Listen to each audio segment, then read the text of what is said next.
This will help you grow big and strong.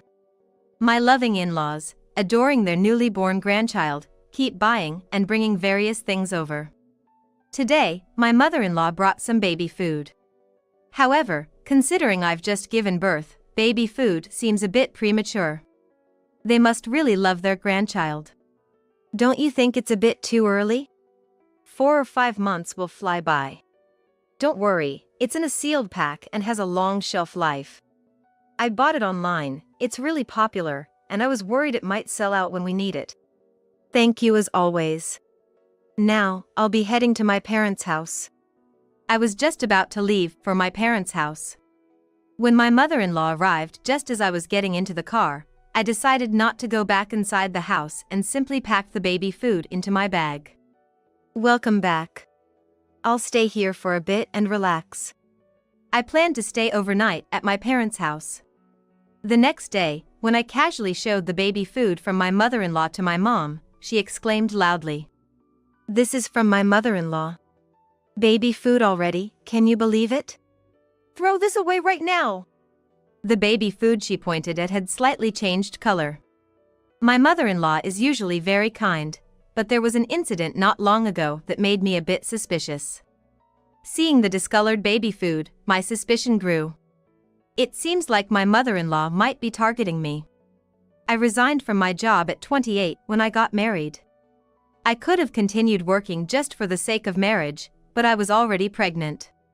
Having wanted a child, I decided to quit my job to focus on raising my baby. However, I do want to work again, so once child-rearing settles down, I plan to look for a job. Since I'm 28 years old, I'll probably resume working after I'm over 30. At 30, I should still have opportunities for re-employment, right? Besides, I've saved up considering marriage and childbirth, and my husband, Jonathan, has been stable in his job for 10 years. So, even though the baby was a bit unplanned, scaling down the wedding and skipping the honeymoon made it seem manageable to quit my job for a while. I'm willing to make these sacrifices for my child. Jonathan understood my decision and supported me quitting my job. Getting married and pregnant simultaneously, I felt very happy starting a new life with my understanding husband. We were worried about how our parents and in-laws would react to our shotgun wedding, but they were happy when we announced it. My worrisome mom, Emily, was relieved to hear about the marriage, having feared I might never get married. "I'm glad you got married before 30. I was worried you might never find someone." Despite knowing about Jonathan, why was she so worried? Maybe I'll understand her feelings once I have my child. Linda and George, my in-laws, also responded well, being happy about our marriage and pregnancy. "Jonathan, it looks like you've married a wonderful person. Make sure to take good care of your wife and child. I'm going to be a grandpa. Let me know whatever you need. A crib? Clothes? Diapers?" "Dad, you're getting ahead of yourself." My in-laws were overjoyed about their first grandchild. Especially George, who, with his generous nature, was eager to buy everything.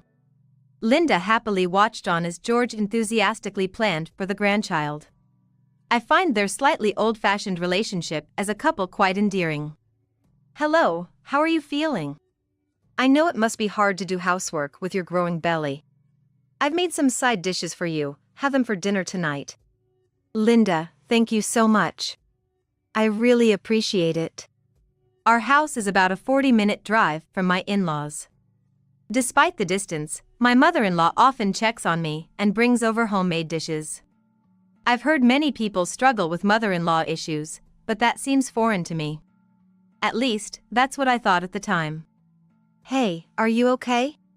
You seem to be having a hard time again." "I'm fine, just leave me alone for a bit, will you?" Lately, I've been unable to sleep well and get irritated over trivial things. As a result, I've been cold to my husband more often. It's probably because of the pregnancy, right? He seems to think so too and doesn't complain, treating me kindly even when I'm cold. But I can't rely on his kindness forever, so I discussed my insomnia and irritability with the doctor during a checkup. After the examination, they told me my insomnia was due to too much caffeine, and my irritability was a result of the lack of sleep. That can't be right. Caffeine can negatively affect fetal development and, in large amounts, may increase the risk of miscarriage or stillbirth. That's why, as a pregnant woman, I've been very careful about it. On the day I had the checkup, I told my husband, Jonathan, about it during dinner. They said it's because of too much caffeine, but I don't think that's possible. I always check the ingredients of the food I eat. Could it be in foods that don't have ingredient labels? Like vegetables or meat, maybe you're eating them without realizing? I checked that too. But none of the foods I've been eating had those ingredients. Since the cause was unclear, I might be unknowingly consuming caffeine even while eating dinner. That's when it struck me. Could it be? I always check the ingredients of what I eat, but I hadn't checked what was in the side dishes made by Linda, my mother-in-law. Could her dishes be the cause? But Linda always comes to check on me and brings dishes because she knows I'm having a hard time with household chores. For a moment, I doubted Linda, but I immediately dismissed such a terrible thought. You've been looking a bit under the weather lately. Why don't you go and rest at your parents' place? I've got a business trip next week and won't be home for a few days. You could stay there and take it easy for a while. Thank you, maybe I will. Jonathan really cares about me a lot.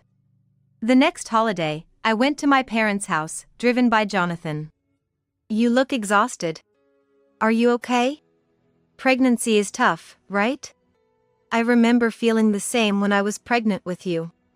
I guess everyone goes through tough times during pregnancy. Hearing my mother's words, I realized that I wasn't the only one suffering during pregnancy, and it seemed to lighten my mood a bit. After having my mother take care of things around me and resting for a week, my health improved, and I returned home. A month later, I safely gave birth to a healthy baby. You did great. Congratulations, she's a beautiful girl. So this is my granddaughter. She's adorable. Not only Jonathan but also Linda and George, my in-laws, came to the hospital. George was so happy about his long-awaited grandchild that he even shed tears. It made me happy to see them so delighted.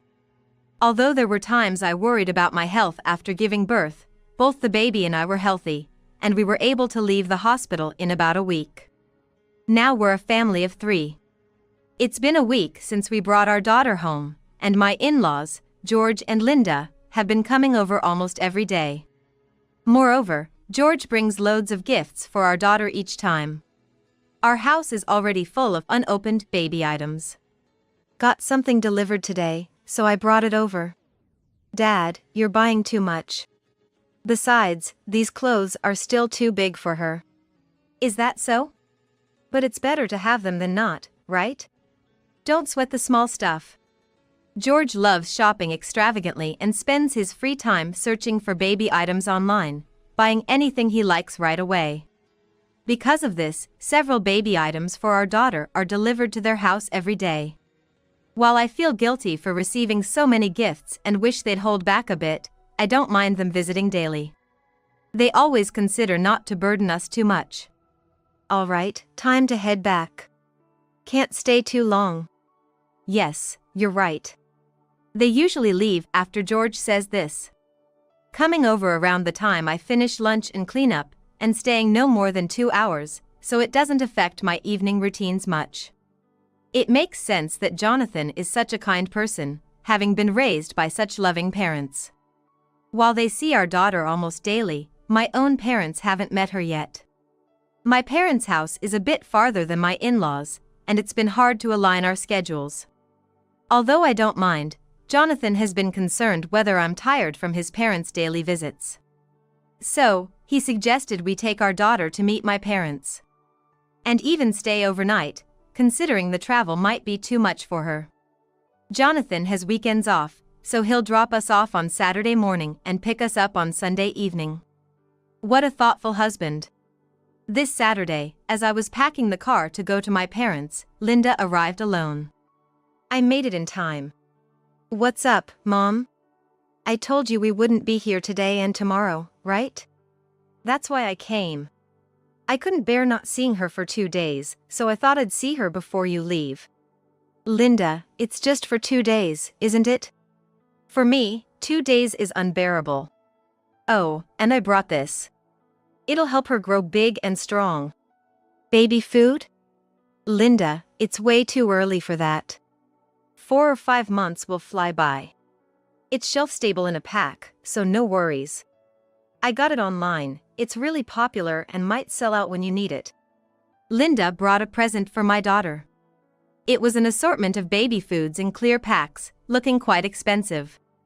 Thank you as always. We're heading to my parents' house now. I could have left the baby food at home, but since I had already packed the car and didn't want to go back inside, I stuffed it into my bag. Welcome home. Finally, I get to see my first grandchild. Sorry we're late. We'll just relax today. My parents adored their first grandchild, not leaving her side, always by her. Bringing her here was definitely worth it. I'll have to thank Jonathan for the weekend rides when we get back. The next morning, while chatting with my mom, I casually showed her the baby food Linda gave us. Mom suddenly exclaimed loudly. This is from my mother-in-law. Baby food already. Isn't it funny? Throw it away right now. It was a set of 6 packs, but the one my mom pointed at had discolored a bit. Indeed, upon closer inspection, the color of the finely chopped vegetables seemed off. Mom noticed well. Though only one was discolored, it seemed like a minor incident of a defective product. But this slightly discolored baby food turned out to be the clue that unveiled a lurking devil. My mom insisted on throwing it away, but it was a gift from Linda. It seemed like a quality product, and I wanted to feed it to my daughter. So, I didn't throw it away and contacted the manufacturer to see if it could be replaced. They quickly agreed to send a new one. Impressive for a popular product company. Fast and courteous service. They also asked me to send back the discolored product for quality improvement, which I did. A few days later, the new product arrived. Checking it, the color seemed different from the slightly discolored one. Had my daughter eaten that discolored baby food, she might have been in danger. But it'll be months before she can eat it. If the contents were spoiled, even someone who didn't notice right away like my mom did would probably have realized it eventually, as the discoloration would have become more apparent. So, my daughter likely wouldn't have ended up eating it. So, I'm glad the defective product came to me, who won't be feeding it immediately. Had it gone to someone else who didn't notice the discoloration, it could have been terrible. The company's response was thorough, so I expect such mistakes won't happen again. Therefore, I'm not blaming the company for the defective product. I consider this matter resolved. Just as I thought this, I received a call from the company. Hello? What do you mean? I don't quite understand what you're saying. The call from the company was shockingly unexpected, and I couldn't grasp the situation immediately. It turned out that the baby food had discolored because someone had intentionally injected honey into it. Not during the manufacturing process. The needle hole in the pack was sealed with adhesive, like the kind used for repairing vinyl pools. Although they couldn't identify who purchased the baby food, it was clear it was sold online. There were no issues in the manufacturing process, and since the problem occurred after the sale, the company couldn't do much. However, since it ended up with me, they informed me of the investigation results. They also suggested that if someone gave it to me, I should be cautious of that person. Impressive work by the company. An amateur couldn't have identified the adulteration or the detailed method of tampering. I didn't intend to make a big deal out of it, but if someone was targeting my precious daughter, that's a different story. Babies under 1 year old can develop infant botulism from eating honey, which is rare but can be fatal. And I had a suspect in mind. After hanging up with the company, I immediately went to the police. However, they said they couldn't do anything. I returned home. Told they couldn't proceed as no one had consumed the baby food, and no harm was done. I couldn't blame the police, their response was reasonable. So, I decided to take matters into my own hands and started by telling my husband everything that evening. That happened? But the company gave you the information. We might be able to do something about it. Right? That's why I need you to ask for a favor. Understood. I'll see what I can find out. A few days later, as usual, George and Linda came to see our daughter. But instead of going to her, my husband and I sat George down at the living room table while I spoke with Linda. What's the matter? Why do all of you look so serious? Linda's expression was anxious, and her voice was slightly trembling, as if she was starting to sense what was happening. Could you please take a look at this? I presented Linda with a printout of the purchase history from their online shopping account. It showed records of buying a culinary syringe, used for injecting flavors into meats, and adhesive for vinyl, which George had printed for me. According to the company, the tampered baby food had been purchased online.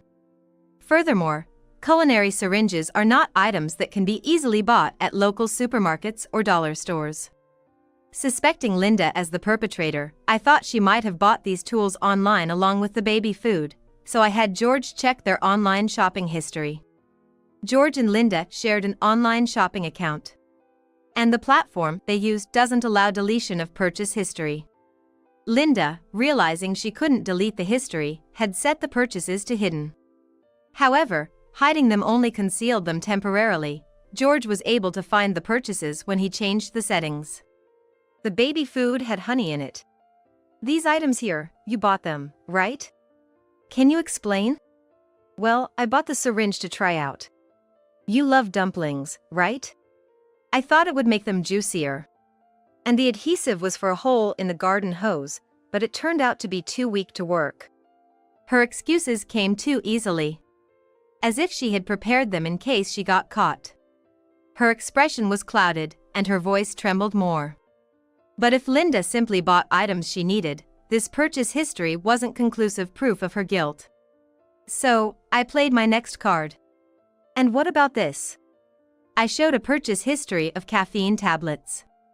I was told during a prenatal checkup that I had too much caffeine. Linda, you bought caffeine tablets. What were you using them for? I use them to stay awake. I often get sleepy in the afternoon. Are you sure you only use them for yourself? Yes, they were just for me.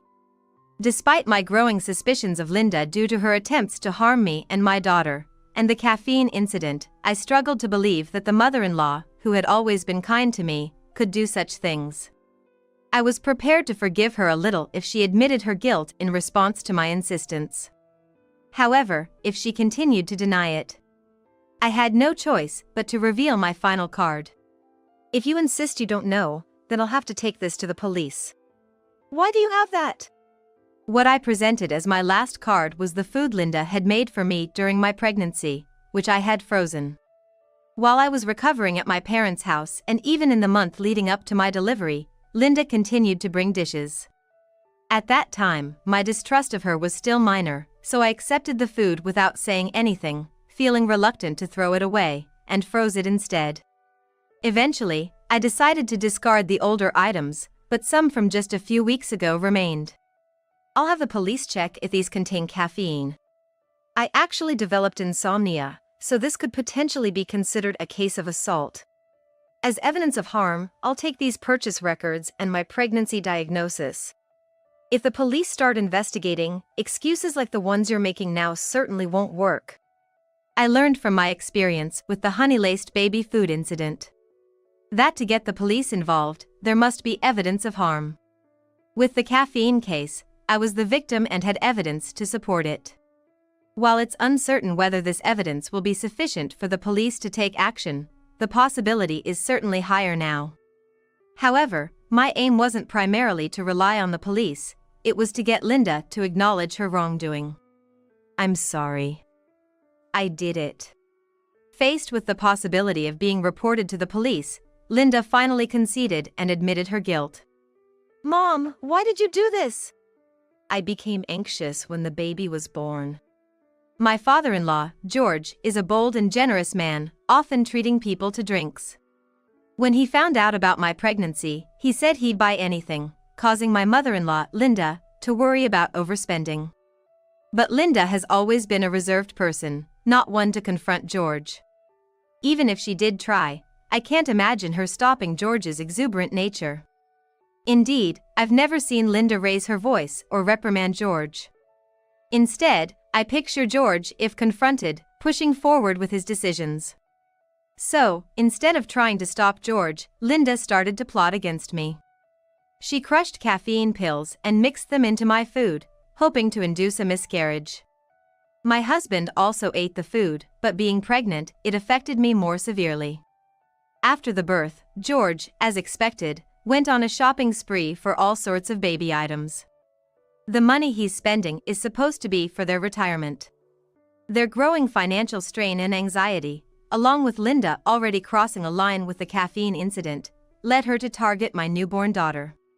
She didn't use anything immediately lethal, starting with something like honey, which can be dangerous for infants. But human behavior escalates. If I hadn't noticed the honey, she might have just thrown it away, thinking it had gone bad. Not realizing the danger of the honey might have meant not being able to stop Linda from escalating her actions, putting my daughter at risk. The thought chills me. It was fortunate that the baby food was in a transparent package. "Why didn't you tamper with the formula instead of the baby food?" I asked. The formula was in a can. We bought the baby's milk in large cans. To tamper with the same milk, she would have had to open the can, which couldn't be done without leaving evidence, unlike the baby food that could be injected through a tiny hole. Furthermore, once we started on solid foods, my daughter might refuse anything given to her. So, Linda thought it best to act before we introduced solid foods.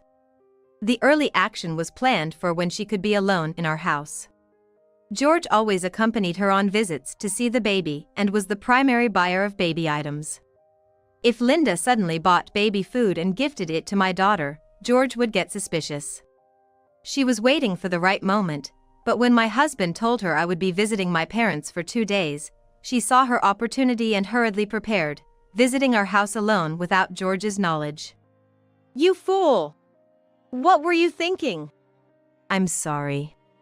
I'm sorry. I'm sorry. Linda was left speechless, crying and continually apologizing. Though she had put me and my daughter in danger, Linda is generally a sensible person. But it's precisely because she has common sense that realizing and admitting her guilt has deeply wounded her. George and Linda apologized to us. George continued to scold Linda in a voice loud enough to worry about neighbors calling the police. Linda kept crying and apologizing, her face a mess from tears. "George, Linda seems genuinely remorseful. Let's leave it at that." "No! I'm partly to blame too. Let me take responsibility." Well, in that case. As conditions for accepting Linda's apology, I suggested she explain the situation to the police under George's supervision to be accountable for her actions, apologize to the baby food manufacturer for the trouble caused, and not see our daughter until we deemed it appropriate. Linda accepted these conditions, spoke to the police and apologized to the manufacturer. The police treated it as a domestic issue and issued a stern warning. The manufacturer accepted her apology. However, we decided not to let Linda see our daughter for a while. Affected mentally by the incident, Linda has become quiet at home, performing household chores but seemingly lost in thought. With this issue resolved, our family of 3 is enjoying a peaceful and happy life, free from worries. I'm taking the whole team and going independent. Tom announced proudly as I returned from work. The news was so sudden, I couldn't quite grasp it. What? As I stood there, dumbfounded, not knowing what to say, Tom, grinning, pulled out something. Also, this. Write it up and hand it in for me. That's. What he laid before me was a completed divorce form. See ya. Wait. My attempts to stop him were futile, and Tom left. Left alone in the house, I still couldn't fully comprehend the situation and just stood there. But then, suddenly, I thought of some people. Maybe they could help. I quickly grabbed my phone and called them. "My name is Rachel Maxwell. I'm 27 and single. I work as an office clerk at a small IT company. Tired of the monotony, yet finding some comfort in it, I never took action to change anything. Like anyone else, I had my fair share of frustrations with work and relationships, often turning them into conversation topics with my colleagues and bosses. But there was one problem I needed to address. I couldn't find a boyfriend. While friends and colleagues got married, my life had not even a hint of romance. Whenever I thought a friend was calling after a long time, it was usually to announce their marriage. Anxious about my lack of romantic encounters, I couldn't genuinely congratulate them. But even when I thought about taking action, I couldn't bring myself to do it.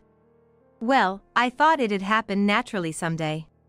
That changed when my closest colleague at work told me she had found a boyfriend. I decided to take serious action and started with a dating app. I installed a well-reviewed app, set up my profile and photos, and began interacting with men. But nothing worked out, and I felt defeated. After a few unsuccessful attempts at matchmaking parties, where either no matches happened or they didn't last. I thought if the next one didn't work out, I'd take a break from seeking romance. However, at the next party, I met Tom, who would become my husband. Tom seemed like a kind man at first sight. His voice and expressions were all so gentle, and he was a great conversationalist. "What do you do for work, Rachel?" "I'm in administration." Really? That's impressive. I'm terrible with detailed tasks. I could never do office work. It was the first time someone praised my job, and it made me somewhat happy. I tried to learn more about Tom and expand the conversation, but I quickly got swept up in his talkative charm. Tom continued to shower me with compliments. I wondered if he was just trying to impress me since we just met, but even if that was the case, being praised didn't feel bad. I'm so easily flattered. I found myself becoming more interested in Tom, wanting to talk more, and maybe even more than that. I had come to think so. It seemed Tom felt the same way, and we matched perfectly. After the matchmaking event, we decided to go out for drinks together. "It's so nice to be able to talk with you like this, Rachel." "Me too." With a little alcohol, the mood between us became even better. The idea of this being a one-time thing was no longer an option. "When should we go out next?" "Let me check my schedule."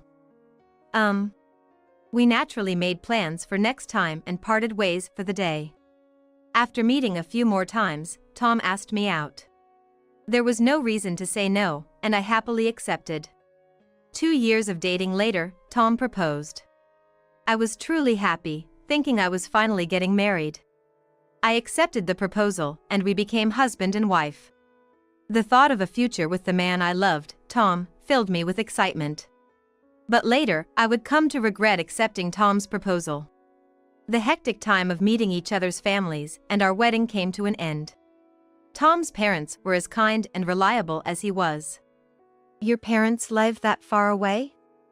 If something happens, you can't rely on them quickly." "Yes, that's true." When I mentioned my parents lived far away, they said, "If you ever have trouble, come to us. We'll help however we can, and just let us know." I was used to my parents being far, but it wasn't without its worries. I was happy to hear the supportive words from my in-laws.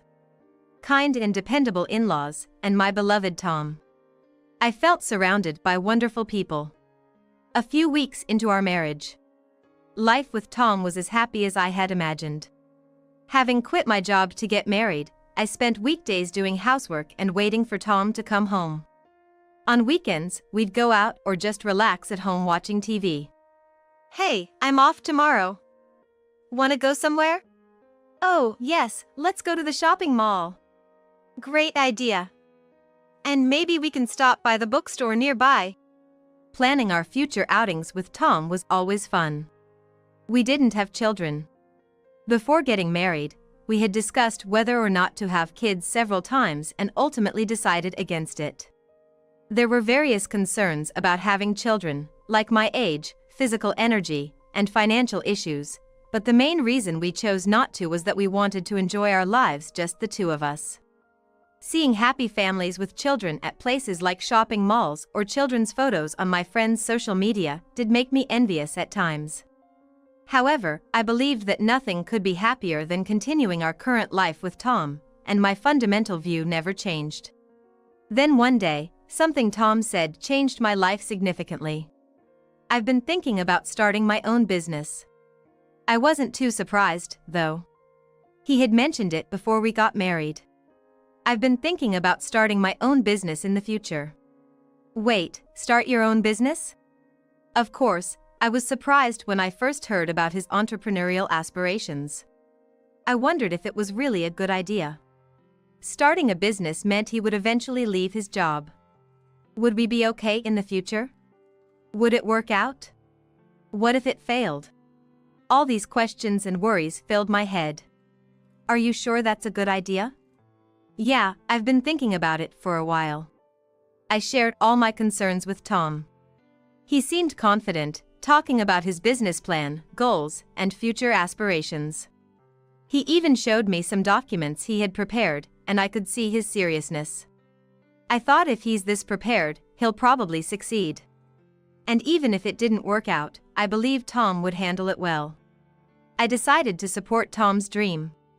What do you think about starting now? We've saved up a good amount. You know, it's better to start young. Yeah, I think that's a great idea. With that, Tom began preparing for his startup. I decided to use the time I had previously spent on hobbies and rest to help with the business. It was all for Tom. His parents knew about his desire to start a business and came over to our house to help out. When he first said he wanted to start a business, you must have been surprised, right? He just dropped it on you out of nowhere? I was surprised.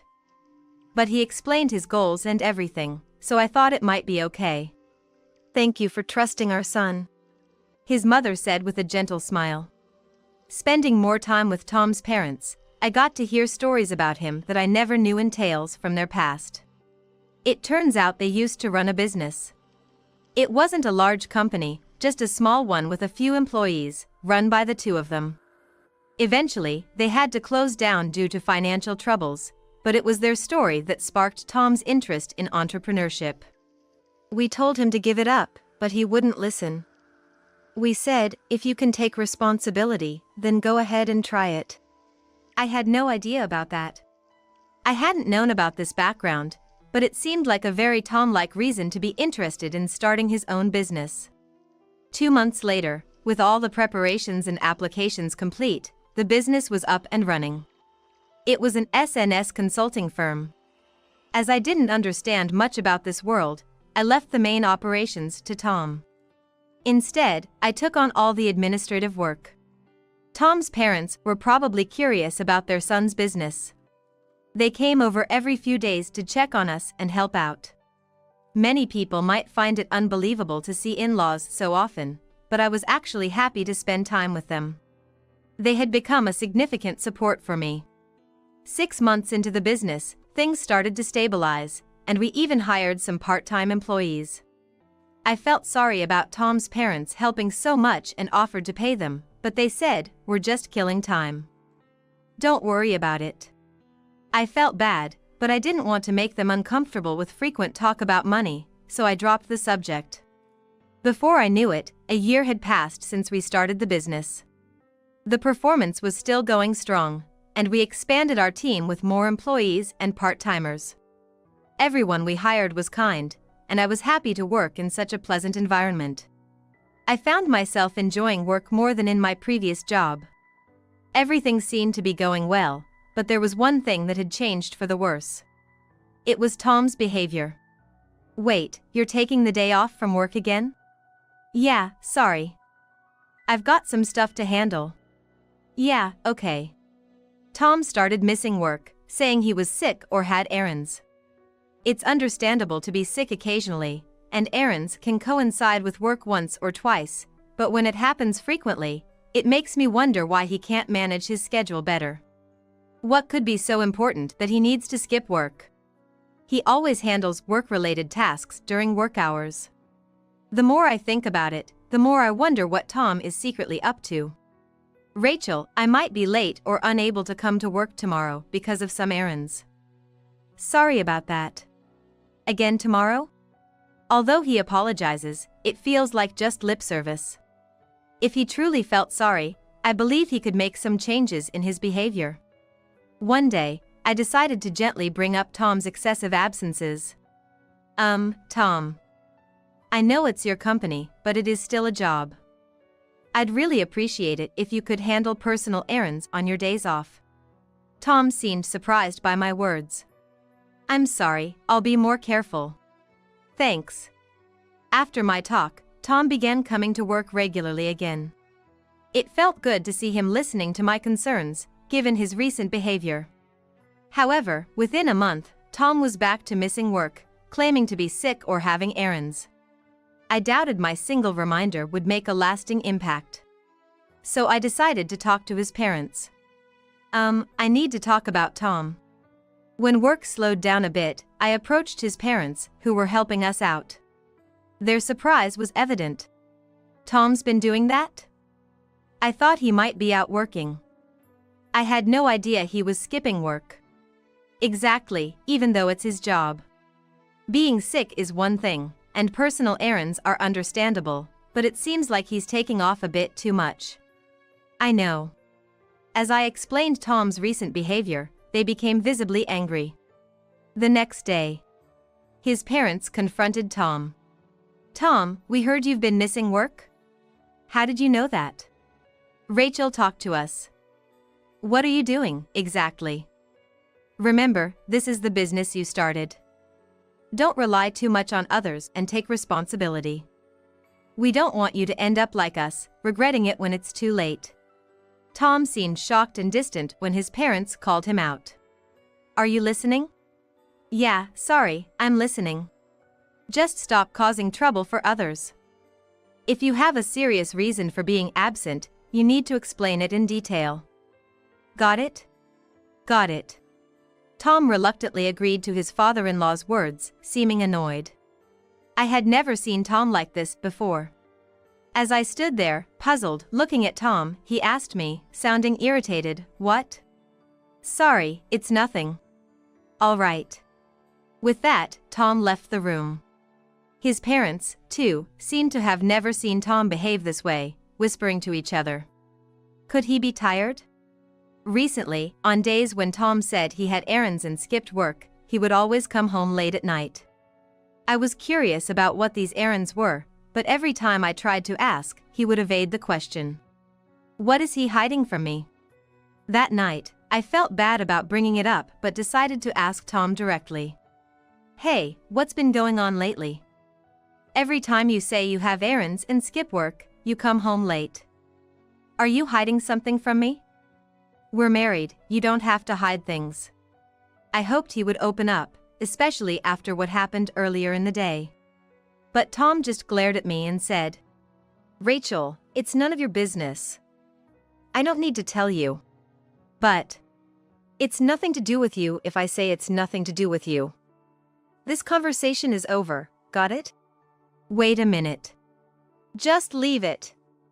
I'll make sure not to skip work anymore, okay? You're being too persistent. With that, he walked away from me. Persistent, huh? His words stung. It was the first time Tom had ever spoken to me so harshly. While I was in shock and felt that I could have looked at the situation a little longer, I also felt that it was his job and I wanted to make sure he was doing well. But now, if I bring it up again, he'll probably just call me persistent. I was at a loss for how to interact with Tom from now on. Since his parents talked to him, Tom's attitude towards me had changed drastically. He stopped making excuses and came to work, but he started looking at me with disdain. He ignored me or looked annoyed whenever I spoke to him. Both at home and at work. Hey Tom, about today's work. Don't ignore me, did I do something wrong? It's nothing. What is Tom thinking?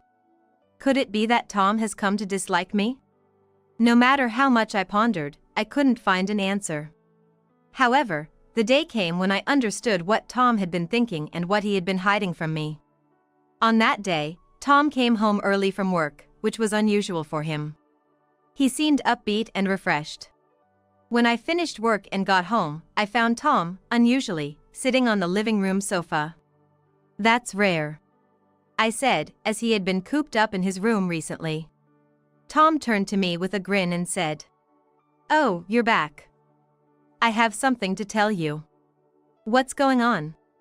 Tom looked at me triumphantly and announced, "I'm taking all the employees and going independent." "What?" I couldn't understand what he was saying. But Tom, amused by my shock, continued, "Oh, and write this up too." He pulled out a completed divorce form from the table drawer. "I've found a new woman. So, write this, will you?" Wait, what do you mean? Just what I said. She's way better than you. I'm really glad I met her. I was stunned. Independence, divorce, it was all too sudden. Oh. Anyway, make sure to submit this divorce form. See ya. Tom left the house, leaving me standing there, dumbfounded, in the silent room. In front of me was the completed divorce form. The sudden turn of events overwhelmed me, and I couldn't grasp the situation. What should I do now? What's the right action to take? I couldn't find any answers. But then, I thought of someone. His parents. They hadn't been at the company today, but they should be at home. With trembling hands, I took out my smartphone and called Tom's parents. "Hello?" After a few rings, I heard my mother-in-law's kind voice. "Mom," I managed to say, tears welling up from a sense of relief as I heard her voice. "What's wrong?" It's about Tom." I somehow explained to my mother-in-law what Tom had said to me and the situation I was in now. "I don't know what to do." "Just hold on a moment, let me talk to father." My mother-in-law, sounding flustered, went to consult with my father-in-law. But quickly she came back and said, "Just wait at home for us. We'll come over and have a discussion together." "Really? Is that okay?" "Yes, of course. We'll be there soon." A few minutes later, my in-laws arrived. "Mom, Dad. Are you okay, Rachel?" "I'm fine." But as soon as I saw them, I broke down in tears. I felt pathetic for being in such a situation. They hurriedly supported me and brought me to the living room. After a few minutes, I calmed down and explained everything in more detail than before. That Tom was having an affair.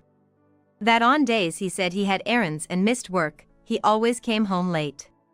That he had left with the divorce papers, telling me to submit them. And that he had announced he was taking all the employees and going independent. I was so confused, my words came out in bits and pieces. My in-laws listened intently and nodded in understanding. But after I finished, they seemed stunned and speechless. Then my father-in-law said, "I'm truly sorry. Our son has." My mother-in-law also apologized. "No, it's not something you two should apologize for." They bowed their heads in apology. I felt uncomfortable and quickly asked them to lift their heads. For the moment, I was relieved to have talked to my in-laws. Considering everything that had happened, I knew they would be on my side. But I was still unsure about what to do next. I needed to find out if Tom had approached all the employees about going independent, where he was now, and gather evidence of his affair. After the way Tom treated me and then thrust the divorce papers at me, I couldn't even think about rebuilding our relationship. Since Tom clearly wanted a divorce, I decided to go through with it regardless of how the situation unfolded. Naturally, I wanted the divorce to be on the grounds of Tom's fault, and I expected to receive alimony. What should I do? As I muttered this to myself, my father-in-law, who was sitting across from me, spoke up. "Let's resolve this one step at a time. I'll look into Tom's situation, and Rachel, please handle the company matters." Although Tom has been talking about independence, the fact that none of the employees are stirring up suggests it might just be all talk. Understood. So, I decided to divide and conquer with my in-laws. I wouldn't let Tom get away with saying it was all a joke. When Tom first announced the divorce and his intention to go independent, I was overwhelmed by a mix of emotions and confusion. But now, things are different. I started preparing to bring Tom down to hell, fueled by my clear hatred for him. A month later, Tom was standing in front of me. I had gathered all the evidence and testimonies I could and summoned Tom to my in-laws' house. Initially, Tom continued his heartless remarks, but when I told him I would file for divorce if he showed up, he quickly changed his tune and agreed. The thought of him cluelessly showing up, not knowing what awaited him, was amusing to me. "So, what do you want?" "I came because you called me." There's nothing to talk about, though. Where had the Tom before the business venture gone? It felt like I was in a bad dream. "You've been doing whatever you wanted, haven't you?" What? What do you mean by doing whatever I want? Explain yourself. Tom, crossing his legs, responded provocatively. Previously, I would have been at a loss for words, but not anymore. Having affairs, trying to go independent on your own. What? I told you that already. You're calling that doing whatever I want? And there's more. Stealing money and supplies, as I heard. I knew about the affairs and the talk of company independence. But as I dug deeper, I found out that Tom had been taking money from the company. When I brought up the money, Tom's face turned pale, and he visibly started to panic. What? Why would I need to do that? Are you crazy? And do you have proof? You're not just making this up to get back at me, are you? You think I'd lie about this now? If you think I'm lying because I don't want to divorce you, you're wrong. I am going to divorce you. That's why I called you here today. Then show the proof now, Tom said, sounding desperate. So, I showed him the security camera footage, just as he wished. What? Cameras? Why? You were absent from the company for a while, remember? I installed them then. I even consulted you about it, but you weren't listening. Actually, I had installed security cameras near the safe to enhance security. I couldn't just set them up without consulting Tom, so I asked him about it. He seemed distracted and just replied, "Yeah, sure," not really paying attention. But there was no doubt he had agreed, so I installed the cameras after consulting with the employees. The reason I knew Tom had been stealing money was because of those cameras. I could have just said I saw it on the cameras, but one of the employees, who Tom hadn't approached about joining his independent venture, had witnessed his suspicious behavior. This employee was an older part-timer who hadn't been asked to join Tom's new venture. You were going around asking people to join you in your independence, promising better conditions than now. Well, everyone refused. But to think the only person you didn't approach, the older part-timer, would tip us off. Is this some kind of joke? Angry Tom challenged me, and I showed him the security camera footage. I narrated it specially for him. See? You're stealing money here. Look. Shut up, Tom responded, clearly unable to deny the evidence on the video. He looked dejected. What were you going to use it for? Startup funds. He had been stealing from the company to fund his own startup. Unbelievable. I had no choice. What do you mean no choice? Why couldn't you just continue the business as is? Because. Because what? Explain yourself. My father-in-law, who had been silent until now, clearly frustrated with Tom's evasive attitude, finally spoke up.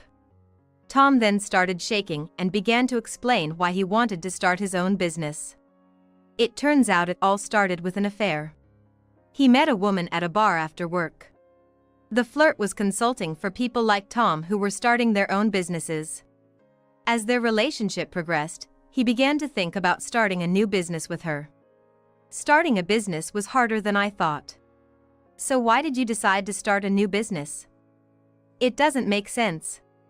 I thought it would work out with her. It was just pitiful. A person who gives up so easily on difficult tasks wouldn't succeed in a new venture.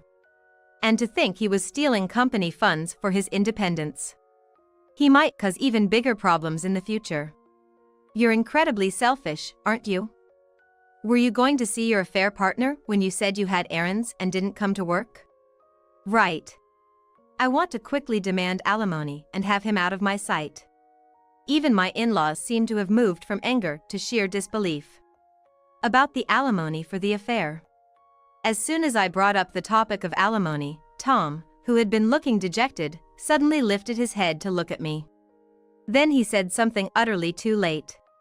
Rachel, can't we start over? I'll break up with her. I'll drop the business venture. Let's start fresh, just the two of us. Start over? Was he serious? Was he sane? As I stood there, stunned, Tom continued. Come on, it'll be all right. I was stupid to talk about divorce. Let's go to various places together again, make lots of happy memories. So, no way. However, my father-in-law, angered by Tom's words, slammed evidence of the affair onto the desk. How dare you even think of starting over after doing such things? This is. What my father-in-law presented were documents and photos from a private investigator, detailing Tom's affair. There were photos of Tom and his mistress entering a hotel, walking arm in arm, looking happy. And a document meticulously detailing where and what Tom and his mistress were doing. There was no way he could deny it now. What? Why are there such photos? You hired a detective? Yes, if she's to divorce and claim alimony, solid evidence was necessary. She never know when she might retract your confession about the affair. So, it's better to have a detective gather evidence, isn't it? Why are Dad and Mom on Rachel's side? Who would side with someone who does such despicable things? You're a huge disappointment. You probably said let's start over because you didn't want to pay alimony, right? What a pathetic son. I'm genuinely grateful that my in-laws are sensible people. As soon as Tom realized they weren't on his side, he slumped again. No matter what you do, my feelings for you will never return. With those final words, making it clear there would be no reconciliation, Tom had nothing left to say. Afterward, I pursued legal action against Tom and his affair partner for alimony.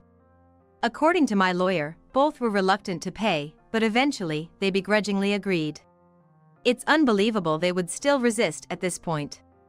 Though Tom had shown a defeated demeanor during our discussion, his true colors were disappointing. A week after the divorce was finalized, Tom sent me a ridiculous email blaming me for his breakup with his affair partner, wondering what I was going to do about it. I decided to ignore him, but as he persistently sent more emails, I replied with a simple "stop being so persistent," and he stopped contacting me. Since then, there's been no word from him, but the alimony continues to be paid, so he must be managing somehow. Later, I heard from my in-laws that they had also cut ties with Tom.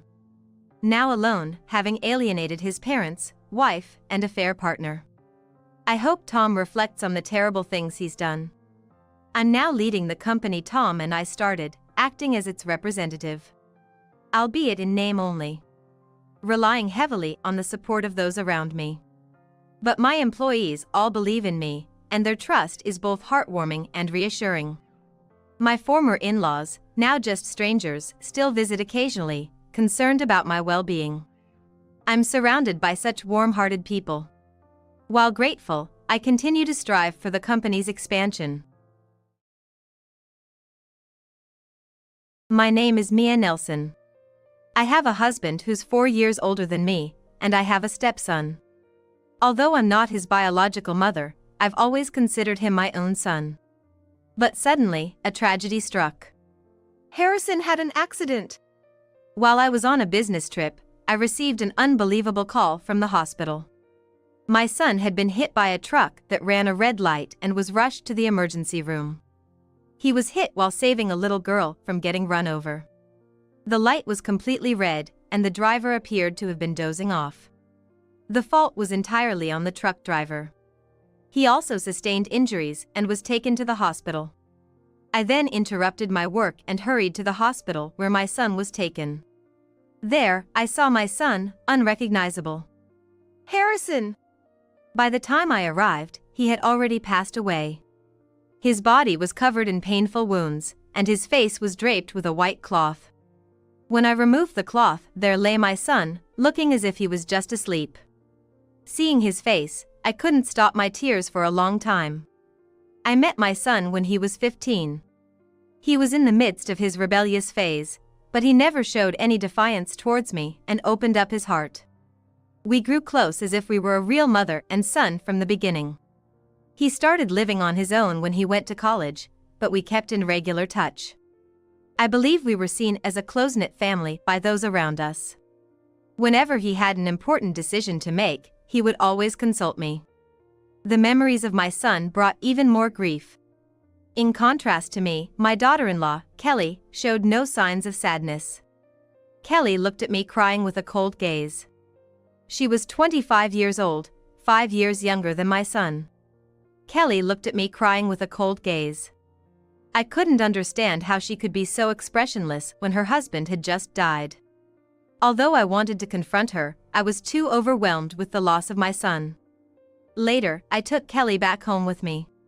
My husband also looked down with a complex expression, but he was not crying. Well, you never know what might happen in life. What are you saying? Our boy had his whole life ahead of him. He must have had so many things he wanted to do. There's no use in just grieving, right? Crying won't bring Harrison back. Aren't you sad? Your own son just died. As I said this, my daughter-in-law, Kelly, interjected with a look of exasperation. She seemed irritated with me.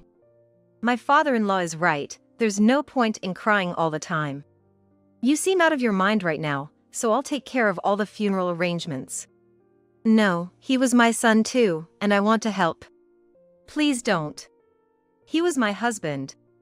He'd probably want his wife, not a stranger who's not even related by blood, to do this. Harrison loved me with all his heart. That might be true, but... Anyway, please don't interfere. Honestly, it's troublesome having someone who's not in their right mind around. Kelly looked at me as if I were trash. She had always been harsh towards me since the beginning of her marriage to my son. I somewhat understood why Kelly was so harsh with me. To be honest, I was against their marriage from the start. When I first met her, she didn't seem to truly love my son. But my son seemed to genuinely love her, so I couldn't object. I guess my son saw some good in her that I couldn't see. I had to believe that. But sadly, it seemed my intuition was right. I had been wondering when to tell my son about her true nature. I never imagined I'd lose my son before I could tell him the truth. I was struggling to accept this cruel reality. Yet, time went on, and the day before the funeral arrived. As per Kelly's instructions, I didn't say anything and just kept quiet. On the eve of the funeral, Kelly came to our house. Shockingly, during dinner, she said something outrageous. I'm sorry, but please don't come to the funeral tomorrow. What? Strangers like you are not welcome. Stay away. It's disgraceful. Kelly suddenly raised her voice and started yelling at me. I was stunned. She then said with a nasty smile, "You're just a stranger not related by blood to Harrison, right? He wouldn't want you there." What are you saying?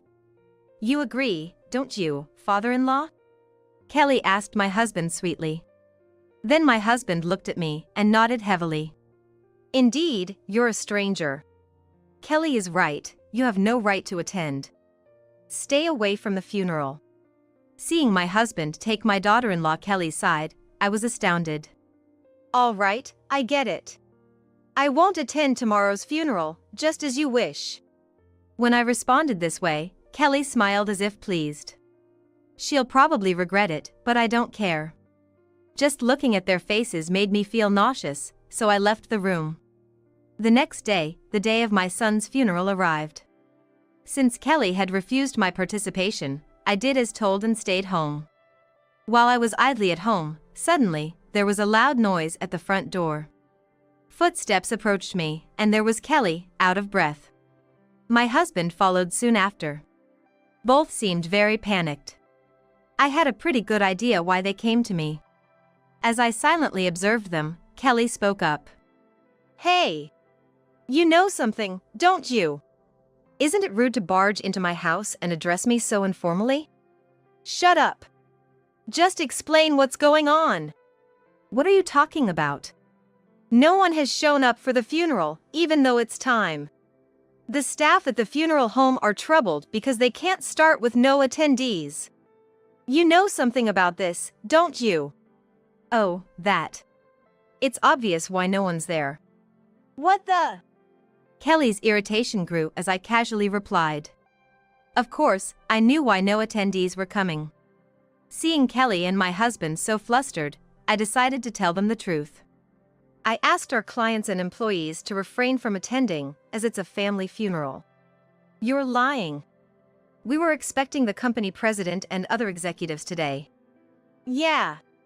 What are you doing, meddling in things? My husband joined in with complaints. He probably wanted to use the funeral to get cozy with the company president. He looked very frustrated. I decided to give my husband a dose of reality. You might have thought getting close to the president would improve your position, but that's not how it works. If you are a president or an executive yourself, maybe it would be different. But you're just a regular employee, aren't you? Were you thinking of getting noticed by a big company's president and working for them? Unfortunately, if you can't even make a mark in our company, there's no way other companies would take notice of you. Huh? Kelly was stunned as I revealed the truth. My husband, Arthur, standing next to her, turned incredibly pale. There was a reason for this. But before telling Kelly about Arthur's truth, I decided to explain why no relatives came. None of the relatives came because they all sided with me. I didn't want to lie to them, so I honestly told them about your true nature, Kelly. Wait a minute. What do you mean by my true nature? I'm just a young widow who lost her husband. A poor widow?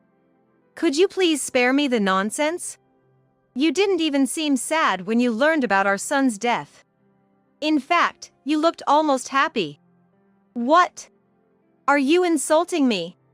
I could sue you for defamation. Go ahead if you want to.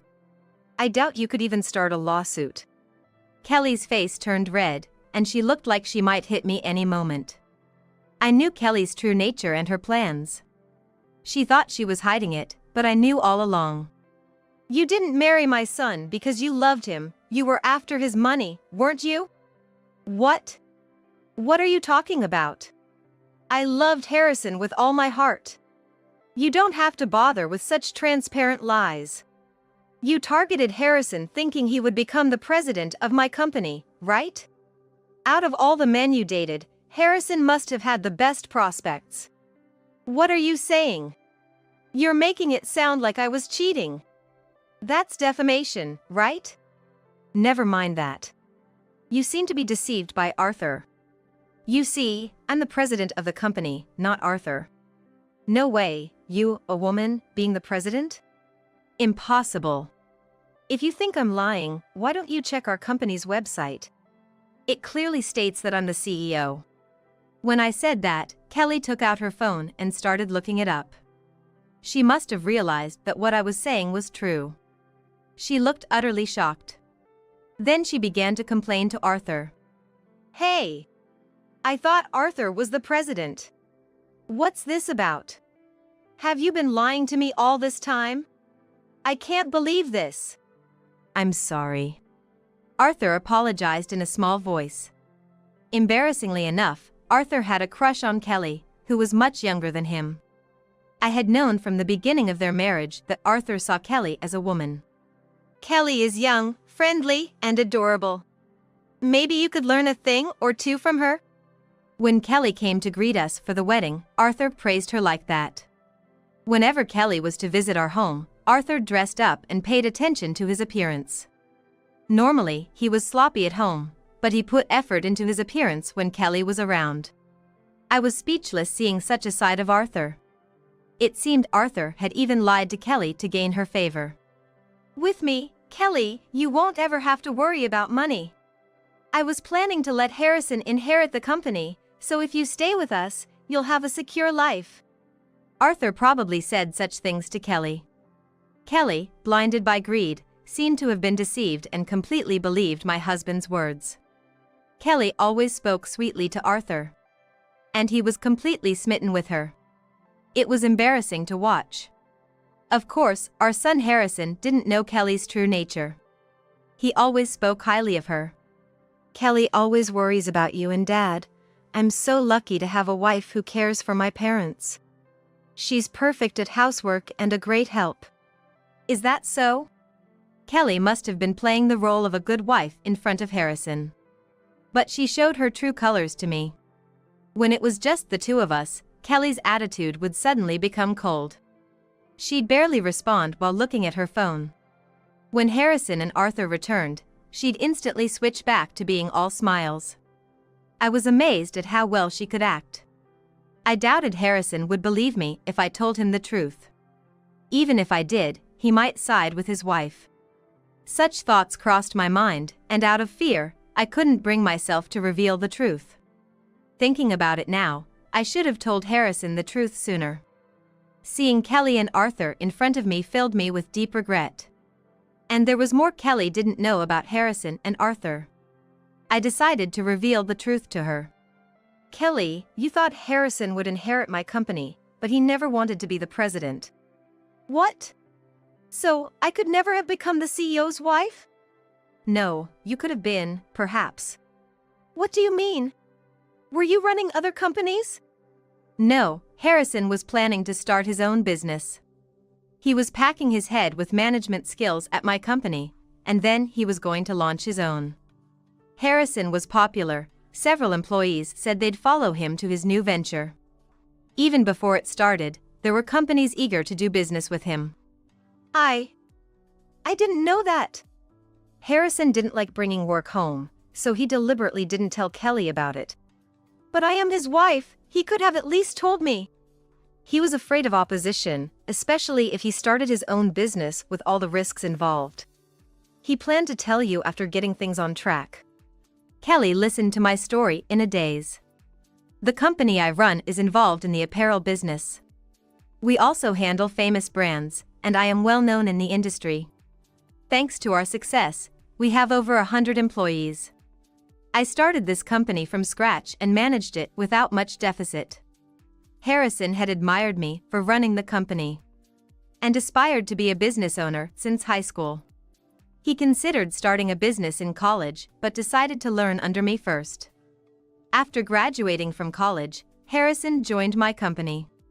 Like any other new employee, he started with basic tasks. He kept improving and getting familiar with the work, and then I started teaching him about management. Harrison caught on even faster than me, impressing me often.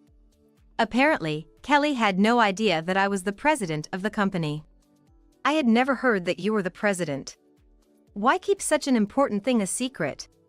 It might be important to you, but maybe not so much to Harrison. He's not the type to judge people by their titles. I think he wanted you to see him for who he is, not for his connections. This is just my guess, though.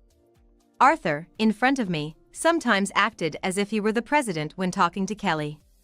I never corrected him simply because it was too much trouble. I thought Kelly would believe whatever Arthur said. She never realized the truth, probably because she only saw people superficially. By the way, Arthur was not originally my employee. He used to work in sales at a food manufacturer, but got laid off after struggling to find a new job during a recession. Then I decided to hire him at my company. To put it mildly, Arthur was not the best at his job. There were constant mistakes during his first 6 months, causing complaints from other employees. He's improved somewhat, but he's never been highly motivated and remains a regular employee. However, Kelly was under the impression that Arthur was a successful company president. Realizing Arthur's true nature, Kelly let out a big sigh. So Arthur has been living off women? That's really lame. You don't have to say it like that. Disgusted by Kelly, Arthur was visibly shocked. Ignoring Arthur, I continued speaking to Kelly. You might have been hiding it, but I've known about your plans for a long time. You married into this family for the money, didn't you? Yes, that's right. I married into this family for the money, Kelly confessed, revealing her true nature. I then asked her a question. You have a main boyfriend, right?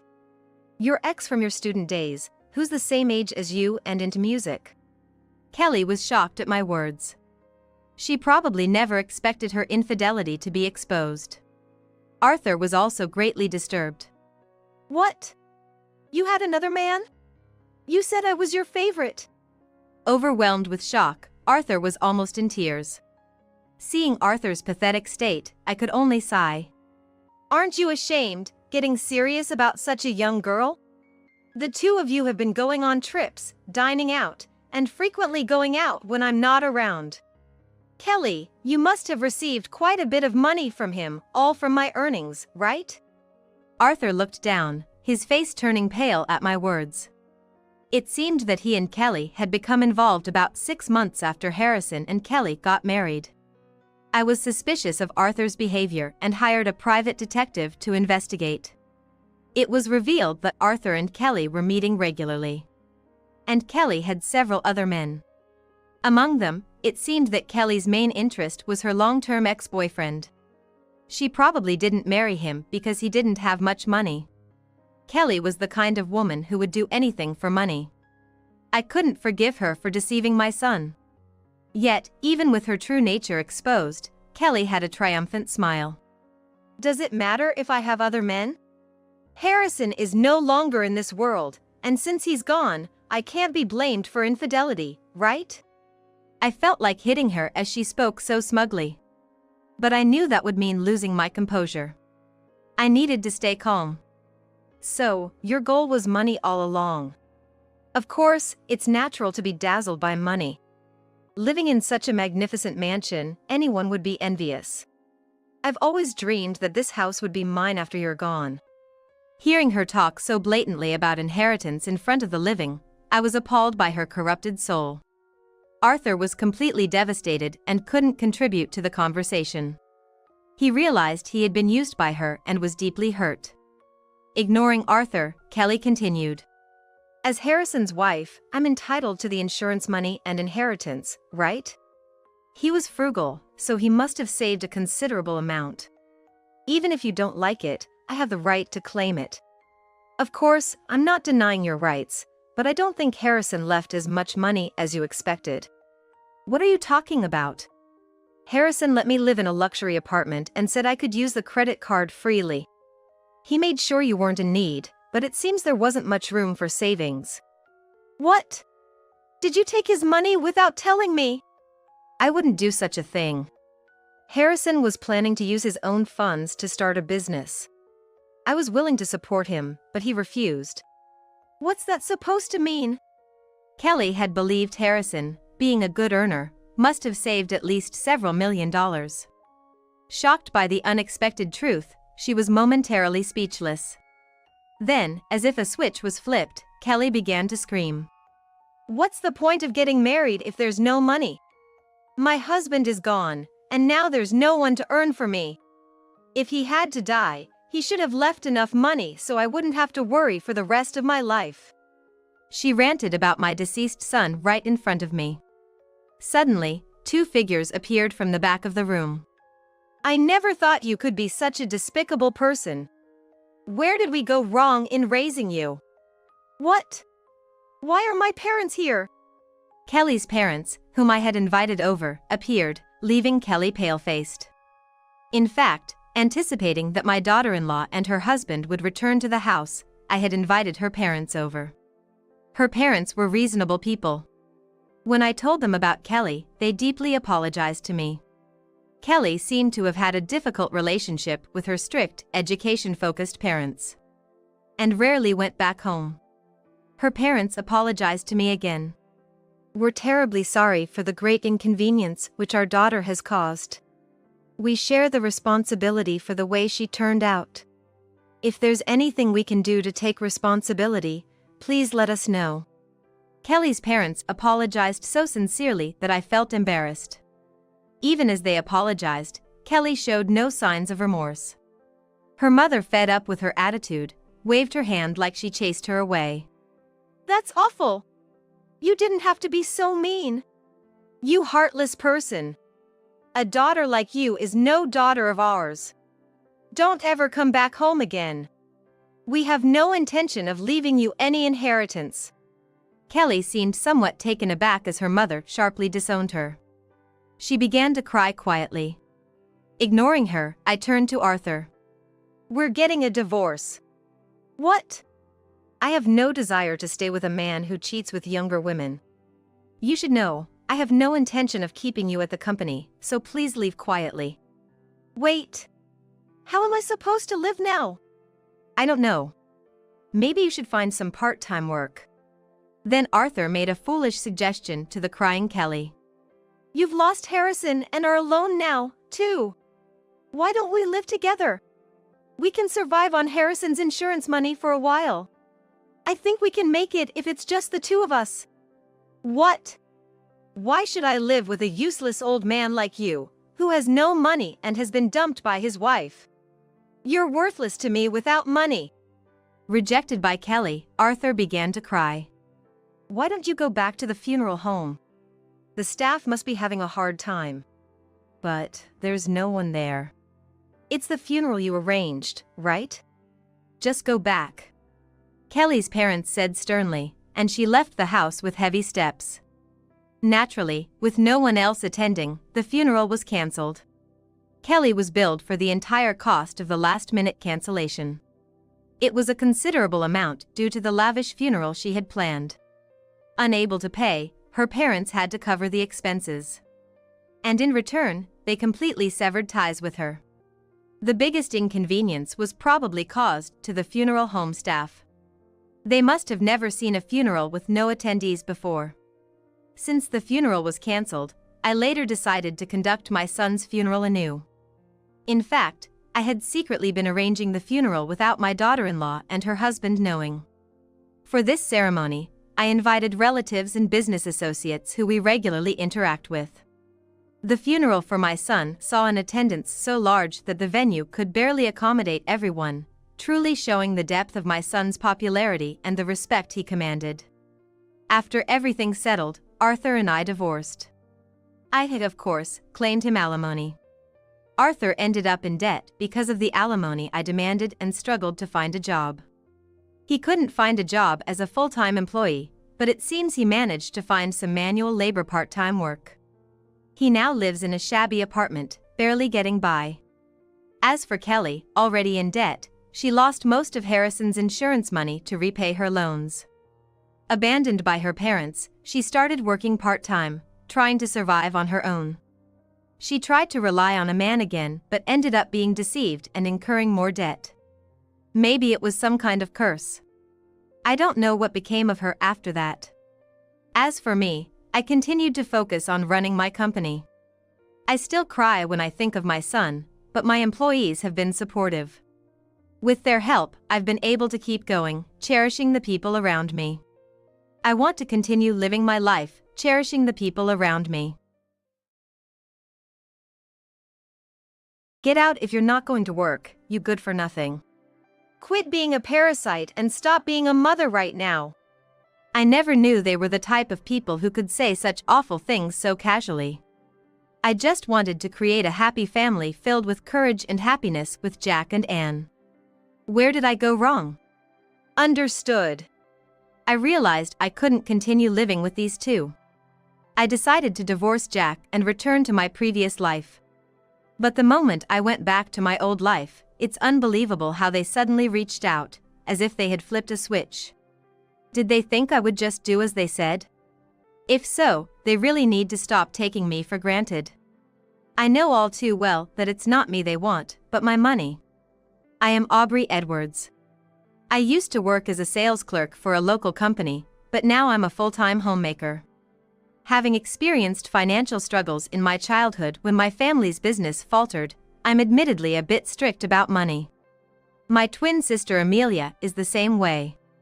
Both of us are determined not to struggle with money like we did in our childhood, which I believe has significantly influenced our future. Besides my sales clerk job, I also have a business I run with Amelia, and it's doing fairly well. Between my outside job and the business with Amelia, my personal life had been neglected, but then a turning point came. It happened at the office where I worked as a sales clerk. One day, an insurance salesman came in. Normally, I wouldn't pay much attention as we were already covered, but I noticed the pen he was using. This was my first encounter with Jack, who would later become my husband. That pen, it's from that theme park, right? I really wanted it too, and went there once, but couldn't get it. The pen he had was a limited edition from a famous theme park, hard to come by. It had been a hot topic back then for its cuteness and limited availability, now traded at premium prices. I also went to the theme park back then eager to get that pen, but missed out on it in a lottery, a frustrating memory. Yes, my daughter wanted it, so I went along. Both she and I won the lottery. It's kind of funny, me using this big body of mine with this pen, isn't it? He said, laughing heartily. His laughter and the way he spoke were somehow memorable. Not at all. Oh, you have a daughter? Yes, I'm a single father. And you know, this is the first time I've had such an engaging conversation using this pen. Really? I'm a big fan of that character, and I got carried away. Sorry, we're at work. No problem at all. Oh, by the way, my name is Jack Edwards. That's how we started talking because of one pen. He became in charge of my workplace, and since that day, he began showing up now and then. As we talked about trivial things, something big happened. I know it might seem a bit off for a guy with a child to say this, but I just had to share my feelings with you, Aubrey. Would you consider dating me? Me? As I've been talking with you, Aubrey, I've found myself wanting to know more about you. Sorry for being so sudden. No, it's fine. I enjoy talking with you, Jack. I'd be happy to. Then, Jack's face lit up with a bright smile. Great. I was worried you'd say no. No, not at all. Looking forward to it. From there, our relationship progressed smoothly. After dating for 5 years, it was naturally time to start thinking about marriage. Aubrey, would you marry me? Yes, I'd love to. I've been hoping to be with you forever, so. I'm just so happy. I couldn't hide my surprise and joy. He proposed at a lovely restaurant during Christmas. Having led a life distant from men before meeting Jack, it felt surreal that this was happening to me. But as I stood there, unable to hide my astonishment, Jack got serious. Aubrey, there's something I need to talk to you about before we get married. What? What's up all of a sudden? Seeing Jack's unusually serious face made me anxious. As you know, I have a daughter. If we're going to get married, I'd like you to be her mother. Me, a mother. I was 35 then. Being in the prime of my career and focused solely on work, I remember being taken aback when suddenly asked to become a mother. I never really felt maternal, and the idea of suddenly becoming someone's mother was confusing. Sorry for springing this on you. But I'm serious about our future. My daughter is almost 10. She can handle most things in her life. Wait a minute, please. I knew you had a daughter, but me, suddenly becoming a mother? I mean, we've played together before, sure, but I also have my job. And said she'd be happy if you became her mother. And please, don't quit your job. Jack seemed desperate to convince me. Your life won't change much, Aubrey. I just want you to be there for and as her mother. Normally, being asked this before marriage might make someone reconsider. But I was wrong. His candidness in sharing all this with me must mean he's genuinely serious about our future together. I ended up convincing myself that this had to be the case. Look at me. You're this serious about our future, right? Of course. Jack's precious daughter is important to me too. I'll do whatever I can. Thank you so much. That's how we ended up getting married. I had met Anne a few times before, and she seemed like a typical, everyday girl. Anne? Yes, I'm Anne. Dad told me about you. You're Aubrey, right? Anne said with a smile, and I thought she was really cute. I also felt she was a very nice kid, and I had no problem living with her as a family. I'm going to marry your dad, Anne. I wanted to come and say hello. I'm so happy that someone as wonderful as you, Aubrey, is going to be my mom. I can't deny that this exchange made me feel really good. I was determined to be happy. With that resolve, I decided to marry Jack and become Anne's mother. However, it didn't take long for me to realize that this feeling was a mistake in the first place. The days after our marriage were happy. At first, I was worried about marrying someone with a child, but it turned out to be needless worry. And was a well-behaved child and didn't need much attention. She mostly took care of herself, so there wasn't much for me to do. Around that time, I was assigned to a project that could lead to a promotion. If my proposal was accepted in the upcoming competition, I might become a section manager, so I was a bit on edge. I was in the final push, thinking I might make it, when Anne said something unexpected. Aubrey, can I talk to you for a sec? What's up, Anne? Well, you might think it's selfish, but I really want a mom at home. Watching Anne glance at me apologetically, I felt like my heart was being squeezed. I might have been making her feel lonely without realizing it. It made me feel helpless. That's right. You're always alone when you come back home. I'm used to being alone, but sometimes I just feel this tightness in my chest. That's why I want a mom to be there.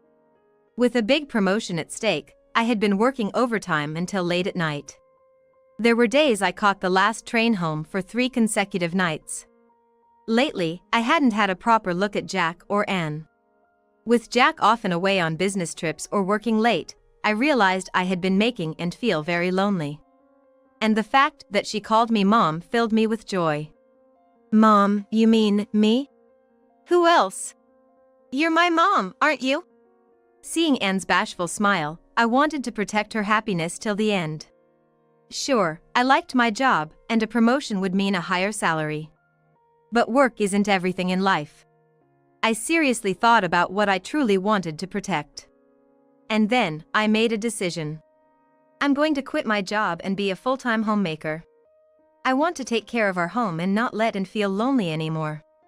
Thank you, I'm so happy. I was a bit worried about what Jack would think, but he surprisingly agreed. That's great for Anne. And don't worry, my earnings are enough to support the 3 of us. We'll be just fine. Hearing this and seeing Jack laugh heartily, I felt a sense of relief wash over me. However, the peaceful days didn't last long. I was getting used to life as a full-time homemaker when Jack came home one day, visibly irritated. Welcome back. What's wrong? Nothing. Saying so, he marched straight to the bedroom with heavy footsteps. Without even taking a bath, he stayed in the bedroom, not coming out. His irritated demeanor suggested something had happened at work. But since he was sulking alone, I had no idea what it was. The next evening at dinner, Jack finally opened up, revealing the reason for his frustration. I'm definitely better at my job, so why didn't they choose me? Did something happen at work? Listen to this. I'm more capable and have been with the company longer, so why wasn't I chosen? I was almost going to be promoted to department head.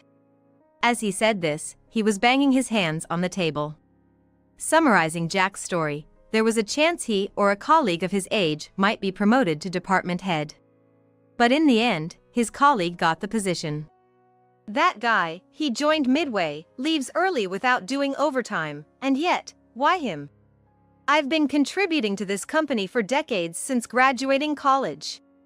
It must be tough, but people do notice your work. You'll have another chance. However, my words seemed to irritate him even more. He glared at me with a furious expression. What do you know? Spouting such nonsense. Since that day, Jack started taking his anger out on me. One evening, I prepared dinner and waited for Jack, but he didn't come home for a long time. Worried because there was no contact, I approached him when he finally arrived. Welcome back. I was worried since it's late. What about dinner? It's late, so maybe tomorrow. What are you thinking? It's Friday, and I had a business dinner. Can't you figure that out? That's why you can't do a job properly. He sighed heavily and went to the bedroom. Whenever he's like this, he wants to be alone and locks the bedroom door. Since our bed is in the bedroom, I can't enter when Jack locks it. I used to ask him to unlock the door, but lately, I've given up. Jack must be struggling with his own issues. Trying to convince myself he needs space, I prepared to sleep on the sofa. As I started feeling tired from being affected by Jack's mood swings and sulkiness, I noticed a change in Anne too. Good morning, Anne. You stayed up late last night, are you okay? Stop it. Annoying first thing in the morning. She muttered under her breath and walked away. Wait, what about breakfast? She increasingly acted as if she couldn't hear me.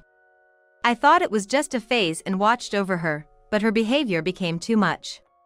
I once tried to discuss it with Jack, but he didn't listen at all. Jack, have you noticed anything odd about Anne lately? Will you stop? That's your job as a mother. Neglecting your duties as a mother, that's just pathetic. I'm not neglecting anything. That's why I wanted to talk to you. I'm tired because, unlike you, I work. Don't drag me into unnecessary stuff. Saying this, he swiftly went to the bedroom. After discussions he finds inconvenient or troublesome, he usually locks the bedroom, leaving me feeling overwhelmed. I couldn't get any consultation, so I decided to give up. Lately, I can't seem to have a proper conversation with either Jack or Anne. Is this what family life is supposed to be like? I had no idea who to turn to or how to solve these painful feelings. Just when I was thinking a change was needed, and unusually initiated a conversation.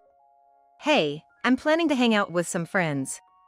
Feeling happy that she spoke to me after a long time, I responded cheerfully. Oh, going out with friends? That's nice. Have fun. Then, and glared at me while slamming the table. I can't believe it. What's with the have fun? Are you mocking me? I was confused by her reaction, but it seemed to make her even angrier. How am I supposed to go out when I don't have any money? And is already in middle school.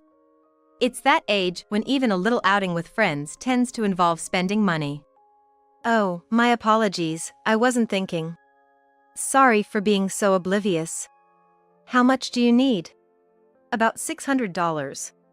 She said, tilting her head, sticking out her chin, and reaching out her hand. Since when had she become so brash? There are things you just don't do, even in a rebellious phase, especially to your parents. Although I had been smiling until then, I decided I couldn't overlook this behavior and spoke to Anne. Look, when you do that, it hurts me. And besides, $600 is a lot for a middle schooler to go out once, don't you think? I thought being clear would make Anne realize. But it seemed my approach backfired, making her even more irritated. What? Suddenly playing the card of a mother is so annoying. You don't understand anything, yet you have the nerve to say that. Unreal. She said and walked away. As she casually left the room, I noticed she took my wallet, which left me shocked and immobile. Just because we're family doesn't mean she can just take someone's wallet. What kind of mentality is that? Realizing this was beyond something I could handle alone, I decided to talk to Jack about it. Jack, I'm really concerned about Anne lately. Today, she just took my wallet and left the room because she wanted money to go out. Jack ignored me as if he hadn't heard a word. And she demanded $600 to go out. Isn't that too much for a middle schooler for just one outing? Then Jack glared at me. If Anne says she needs that much for going out, then that's probably what she needs. Just give it to her. But $600 is a lot of money. It's not something you can just hand over so easily. As we argued, and came out of her room, apparently having heard everything. Are you still talking about that? She was approaching me with a smug, unpleasant grin. Well, you're just a homemaker with no money, right? All my friends' moms work, so they have money at home. We don't because of you. Being just a homemaker these days, what are you even thinking? Then, both of them pointed at me and said, Useless people who don't work should get out. Stop being a parasitic mom right now. I felt something snap inside me upon hearing this. Understood. I realized there was no need to stay with people who treated me with such contempt. Then, Jack stood in front of me, waving a piece of paper. Hey, you're forgetting this. This is why clueless homemakers are no good. The paper was a divorce form. He approached me, waving the divorce papers. You should do things properly, it's common sense. Without hesitation, I put it in my bag. I'll file this at the city court myself.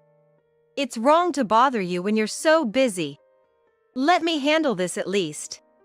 Don't tell me you're planning to not file it and just keep it like that. Of course not. Besides, the submission of a divorce form will be notified you. There's no way for me to deceive. Jack seemed convinced by my words, glanced at me, and went into his room. For me, I couldn't bear the thought of considering someone who treated me so terribly as my husband. Driven by that thought, I left the house and immediately headed to the city court. Filing the divorce papers was straightforward and quick. I wished I had done it sooner, considering how easy it was. For now, I decided to move forward. I went straight to the neighboring town after filing the divorce papers. Amelia lived there, and she welcomed me immediately after hearing my situation. She handed me several bank cards. It's good that I kept these for emergencies. Indeed. It's scary to think what would have happened if I had brought these into my marriage with Jack. I had entrusted my bank cards to Amelia when I got married. I've been married once too, and I know people change when they see a lot of money. Money you work hard for is the only kind that has real value. That's right. The trouble you had in your previous marriage was over this money. Yes. That's why I didn't want you to go through the same thing, Aubrey. I'm glad I insisted on keeping it. Actually, we sisters had always been interested in money, working together to increase our wealth. We were fascinated by how to grow money efficiently and effectively. We tried every method to increase wealth, experimenting with various approaches. Besides asset management and investments, we also ventured into blog management, crowdsourcing, and entrepreneurship. After finishing my casual sales clerk job or during my free time as a homemaker, I enjoyed the thrill of watching my money grow. Before I knew it, my assets had exceeded $22 million, surprising even myself. But at the time of my marriage to Jack, what to do with the painstakingly accumulated $22 million became a source of worry. It's often said that people change when they see a lot of money. Even though Jack was a wonderful man, the thought of how he might change upon seeing this money was terrifying. At the time of our marriage, I had asked Amelia for a favor. The profit we made from our combined efforts was always supposed to be split equally between us, a firm promise since the time we started collaborating on investments and asset management. Since you left home after getting married, I've been managing your share. Please check the bank accounts. Thank you. It was a great decision to ask Amelia. If seeing big money, no, even if not from seeing big money, some people change just by getting married. That's why I said it, remember? It's better to keep quiet about having money for a while, even after getting married. I had kept secret the fact that I had been working on various projects with my twin sister and increasing our money. People might betray you in the end, but money never does. So true.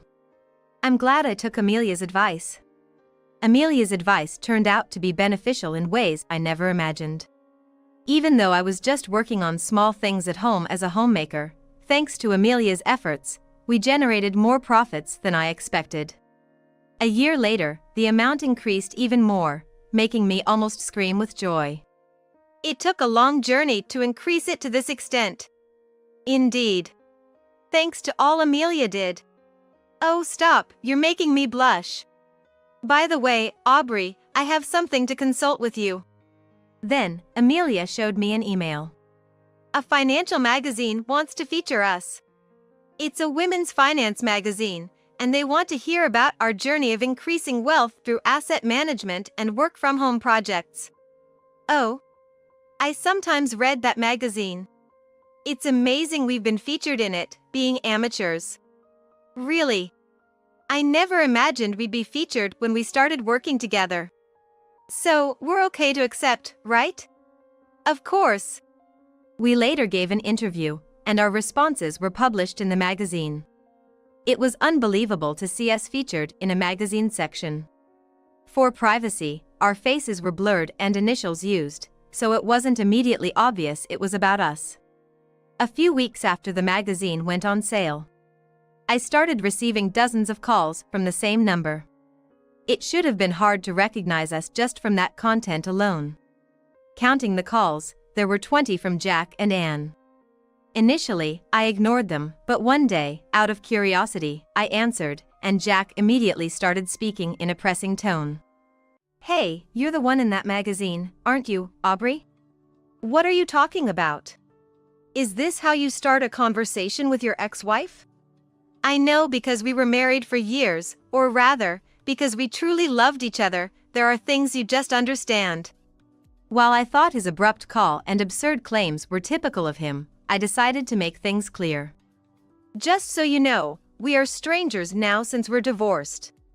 Please refrain from leaving dozens of calls, it's quite intimidating." Intimidating? That's an exaggeration. I just want to talk to my loving wife. Wife? We're divorced, remember? Jack yelled over the phone. Can't believe you took that joke seriously?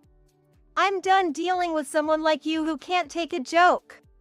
Jack blurted out unbelievably. Marrying a failure like you and suffering mentally? I haven't forgotten that. I'll make sure you pay me a hefty alimony for that. I couldn't let this slide and decided to fight back. Alimony? To you? No way. Have you forgotten that it's you who should be paying alimony? What do you mean by that?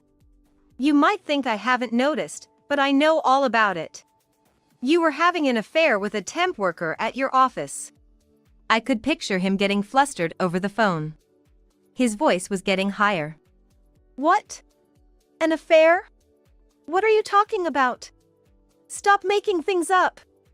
I'm telling you now, I had you investigated before our divorce. You were out there having affairs while pretending to be on business trips. You've got some nerve living life so calmly as if nothing happened. What are you gonna do now, investigating me? Don't tell me you're talking about getting alimony from me. Jack kept on ranting like a yapping puppy. Don't worry, I didn't get this info to squeeze every last penny out of you. I have more meaningful uses for it. Meaningful? What are you planning to do with it? Who knows? Oh, I hear Anne's voice over the phone. Can I talk to her? I could hear Anne's lethargic voice on the other end. They must have thought I'd cave in and give them a chunk of money. I could overhear them saying, "It's her money, I deserve a share." I decided to talk to Anne. "Long time no see, and sorry I couldn't give you much allowance back then." Don't worry about it, Mom. I was so happy to see you featured in that famous magazine. And, unlike Jack, was trying to sweet-talk me. It was typical of her, but I wasn't going to be swayed by her tactics. Seems like you've been promoting me all over. Of course. I'm proud of my mom. Really? So who was pretending to be my daughter, writing all sorts of nonsense on forums and social media? What are you talking about? And acted as if she knew nothing. No use playing dumb. I had everything checked by a lawyer. If you doubt me, I can read it out loud right here. I decided to read out some of the forum posts. You can't say these things seeing in my eyes, can you? Well, that's all those lies about me being greedy, involved in illegal money, being chased by dangerous people. You've got quite the imagination. And seemed flustered but continued. Well, you probably thought you wouldn't get caught using a pseudonym. You've got to own up to your actions. Who do you think you are, talking about responsibility? I'm a minor, and this is just a family dispute. Threatening me is pointless. Seeing she didn't get it, I thought it best to just hang up. Anyway, I'm entitled to some of your money. Just transfer it to my account. I'll handle the rest here. I was appalled by their complete lack of remorse over the phone, but that deep sense of disgust somehow made me feel liberated. I decided to take action without hesitation. Thinking this way, I decided to take action. I informed a mutual acquaintance of Jack, someone I met through work, about his numerous affairs. I also sent screenshots of the forum posts and had made to her school.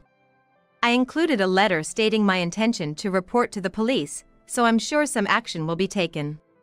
Word travels fast, and people who heard my story or read the letter were shocked, spreading the rumors even quicker.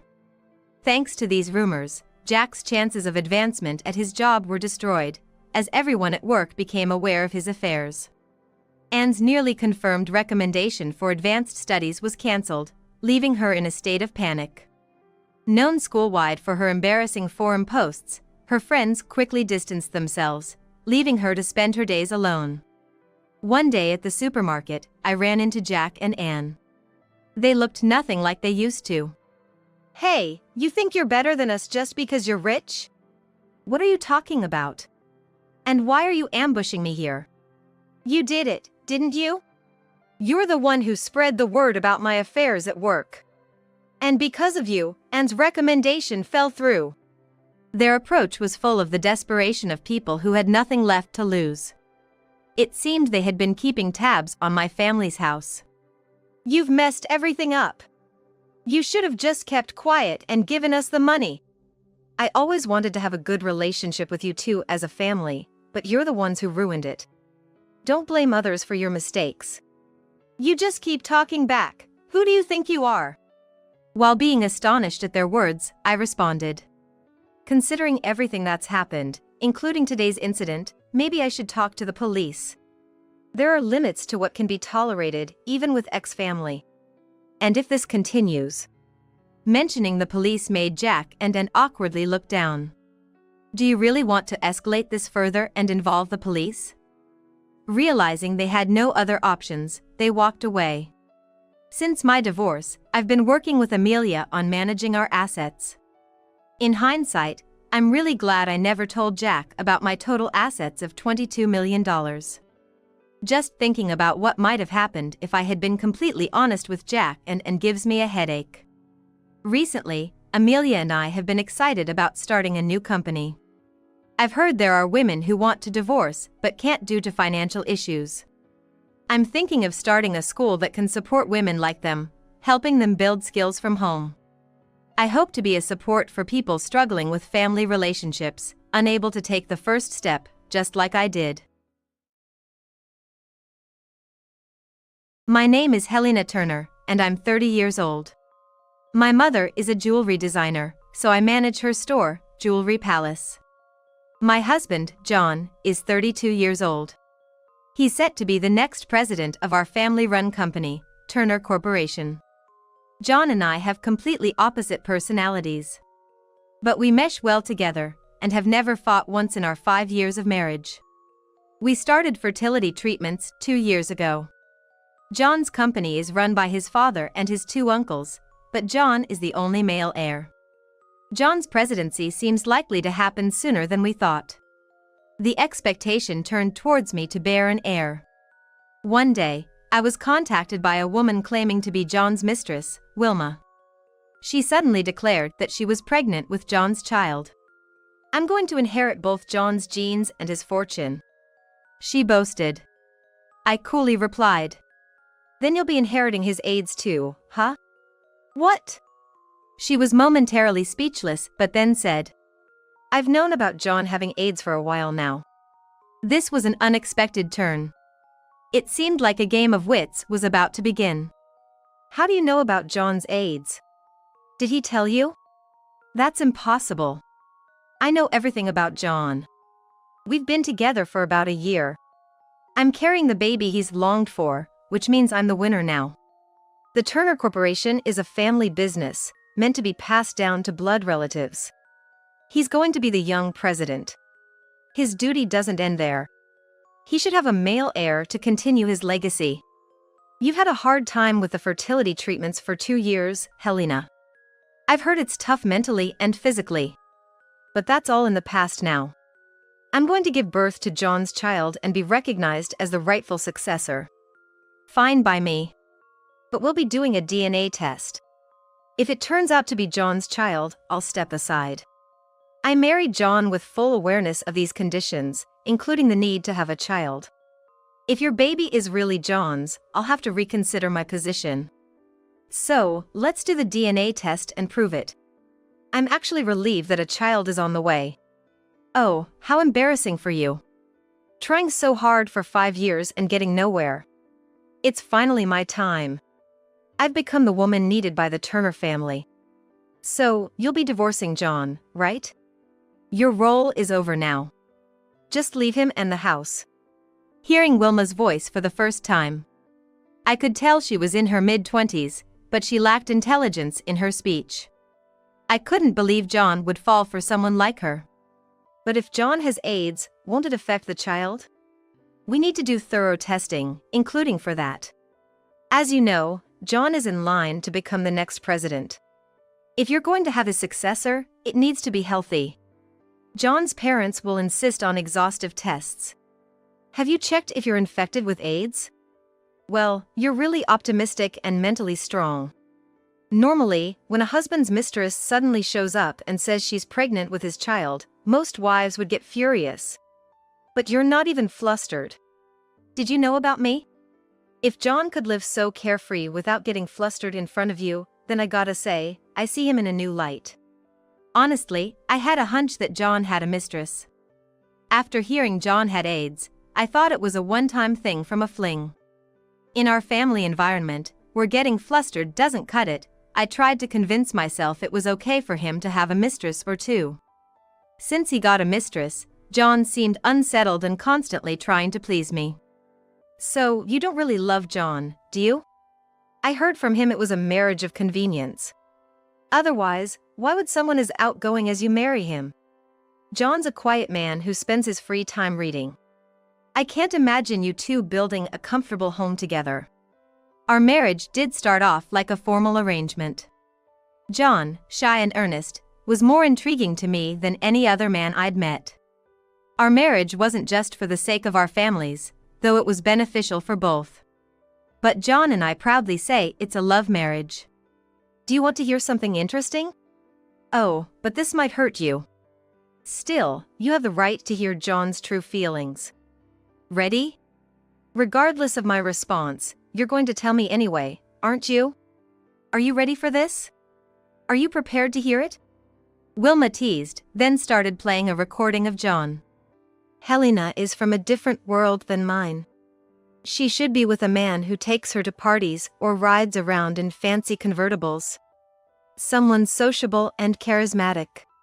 Not a boring guy like me who spends nights reading in a corner. I always wonder why a bright and glamorous woman like Helena would date a loner like me. I always feel inferior. Always trying to gauge her mood. Not that Helena is always in a bad mood. She smiles and greets me every morning. But seeing her smile, I sometimes think this is all a dream. Even after 5 years of marriage, I still get nervous around her. Walking outside or entering a restaurant, I feel like everyone's staring at Helena and wondering who the unremarkable guy next to her is. I guess it was just a coincidence that she was single at that time, and she settled for a marriage arranged by her parents. I had no idea John felt that way. I love watching him read. And I try not to disturb him. It must have been hard for him, living like that. I can't blame him for seeking comfort in a slightly offbeat woman like Wilma. See? Living in fear of you, how could he be happy? It's only natural he'd find a mistress. You have no right to complain. I just met you today, but I'd like to know more about you, especially since you're carrying the heir to the company. Upon my request, Wilma began talking about how she met John. It'll be due back in a week. Wilma worked at a library John frequented. He found peace surrounded by books. You're always here at this time, aren't you? Wilma casually struck up a conversation. You're not employed? I'm just taking a long lunch break. This led to daily greetings between the two. I was surprised to think that a patron is the future president of a major advertising agency. Huh? How did you know that? Your name is on the library card, right? You always dress well, wearing expensive suits and shoes. So, I did a little online search and found your company's website. Despite your quiet demeanor, you're going to be the president. You must be really competent. That's very attractive in a man. Well, John blushed, unaccustomed to such compliments. Your ties always look stylish too, right? Branded but not too flashy. Yeah, my wife always picks them out for me. You're married? But you're not wearing a ring? I take it off during work. It distracts me, and I can't focus. My wife's a bit upset about it. Her mom's a jewelry designer. My wife used to aspire to be one too, and she designed our wedding rings. She worries I might lose it someday because we can't replicate the exact design. You really come alive when you talk about your wife. She must be wonderful. I'm kinda jealous. John pretended not to hear and dodged Wilma's comment. She was at the peak of her jealousy. She had thought he was single. A little search and there he was, introduced as the future president of a fairly big company. A chance like this doesn't come often. I won't give up just like that. I've finally found my prince. Wilma did something a bit naughty. What? John was surprised on the phone. Surprised? Yeah. I wanted to surprise you. How did you get my phone number? I saw it on the library card. Is that okay? That's personal information. You shouldn't do that, it's wrong. You're really honest. You even button up your shirt all the way to the top. Oh, yeah. Wilma laughed, and John chuckled too. This was indeed the moment when John's heart was swayed. I appreciate the call, but it's time for me to head home. It's a bit awkward. Are you worried about your wife? Do you guys share a bedroom? Like, sleep in a double bed together? 2 doubles. Wow, rich people are different. Having a bedroom big enough for 2 double beds. Yeah, my wife's in the bathroom now, but I don't think it's right to be talking to another woman. You're scared, huh? So, when can we talk on the phone and meet up? Huh? Why are we heading in that direction? Because we're friends. Friends. John trusts people too easily. That's why he's been swindled and cheated in business. Could you change your library visit to 2 p.m. starting tomorrow? That's when my break is. Then we can chat a lot at a cafe or restaurant. Do you enjoy talking with me? Yeah, I do. I want to know more about you. But you're still young, right? I'm already over 30, so I might be bored with you. You have low self-esteem. Let's be more positive. You seem like a different person compared to when you're at the library. Well, that's just a facade for work. Oh, my wife's out of the bathroom. I gotta hang up. John thought he was just friends with Wilma, but he ended the call worrying about me. At that moment, he must have known he was doing something wrong. Then, John and Wilma started having lunch during her break time. Wilma became more and more demanding. Hey, how much disposable income do you have? As a future president, it must be a lot, right? I want more time with you. Could you rent a place for us? It doesn't have to be a fancy apartment, a studio is enough. I just want a space for just the two of us. Normally, anyone would understand this as wanting to be a mistress. But John hadn't thought that deeply. To him, Wilma was like a new, exciting person. John rented a studio apartment for Wilma, and they began spending more time there. Wilma leaned on John to the fullest. And she was quite clever about it. Hey, John, what's your wife like? The opposite of you, Wilma. If I remember correctly, she works at a jewelry store, right? She's an independent woman. Yeah, I think she's cool. But you're capable too, Wilma. Getting a librarian's certification is tough, right? You've got a career and a future planned. It's not that big a deal. I just didn't want to work in a large organization and looked for a job in a smaller setting. That's why I became a librarian. I don't really like books, though. They make me sleepy. Such casual conversations might have been comforting for John, considering he felt uneasy with me. So, John and Wilma's affair went on for 6 months without my knowledge. But with Wilma's pregnancy, it was time for a three-way conversation. I prepared a secret plan and went to John and Wilma's love nest. I found John lounging in sweats, a sight he never showed at home. Helena. Why? Wilma is pregnant, right? We need to talk about what to do next. No, it's not what you think this is. If you divorce John, the problem will be solved quickly. What do you want to do, John? I think a life we've been blessed with should be cherished. What about the AIDS issue? What if the baby is infected? We'll get tested properly. So, we're heading towards divorce, right? John fell silent. John's indecisiveness was evident even in this situation. Hey, did you tell Helena about having AIDS? We heard the test results together. John had a high fever and we weren't sure if it was a cold or the flu, so we went to the hospital. That's where we did the blood test and found out it was early-stage AIDS. Since then, John's been on medication to suppress the onset. By the way, I tested negative. Did you get tested for AIDS, Wilma? Even if you didn't, I know your results. John, do you know what Wilma does for a living? She works at a library. That's her daytime persona.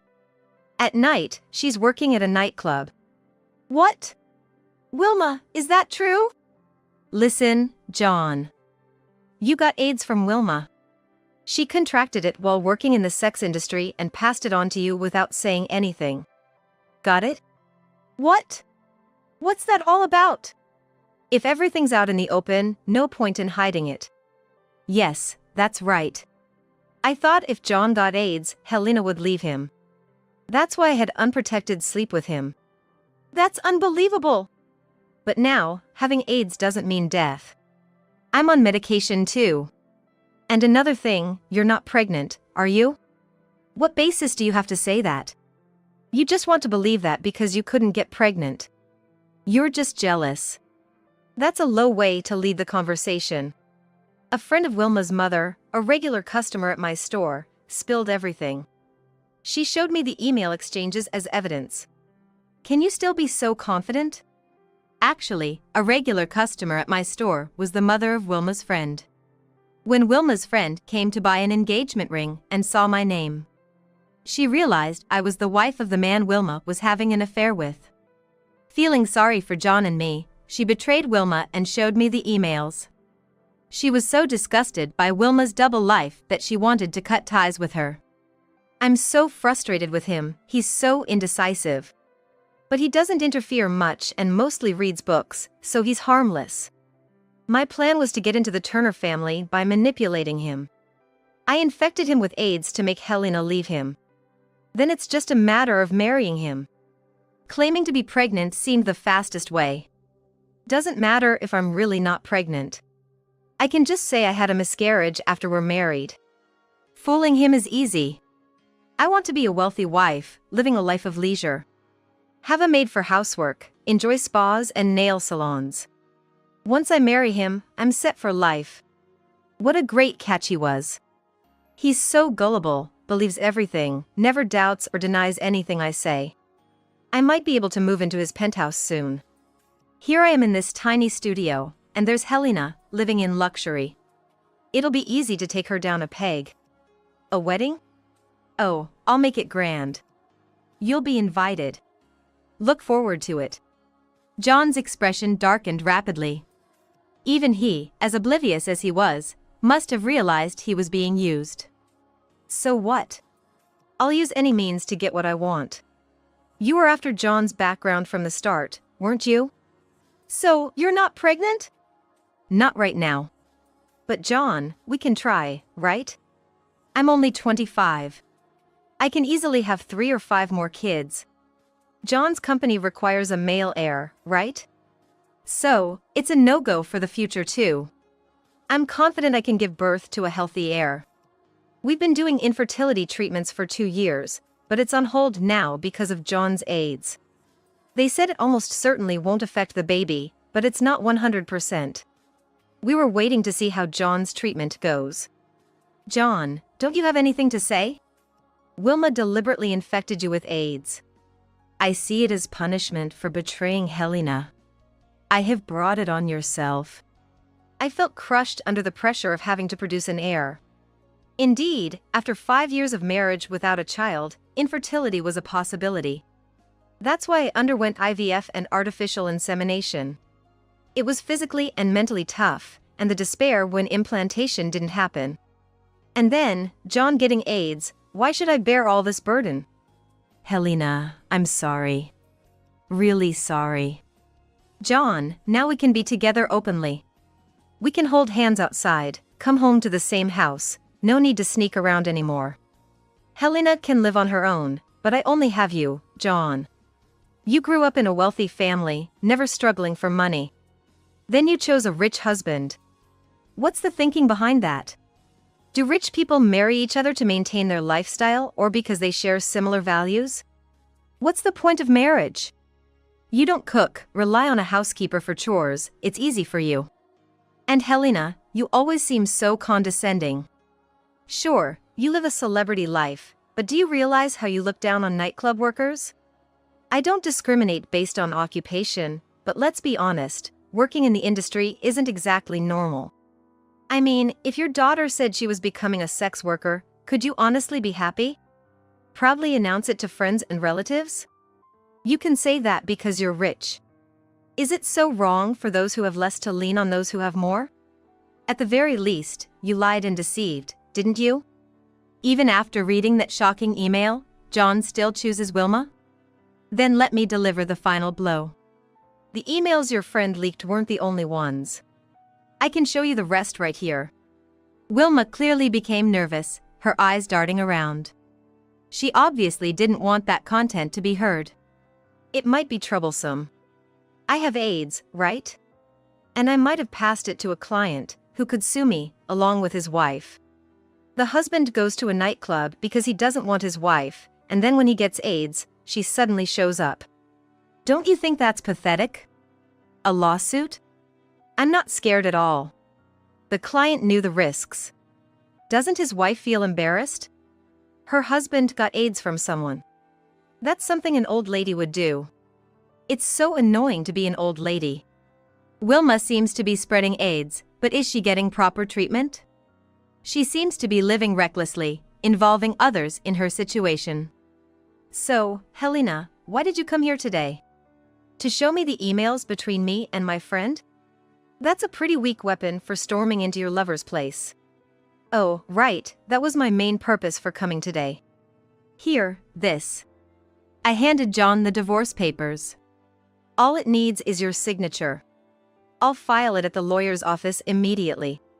This is what you and Wilma wanted, right? But, John and Wilma, you'll be paying me a fair amount in alimony, thank you very much.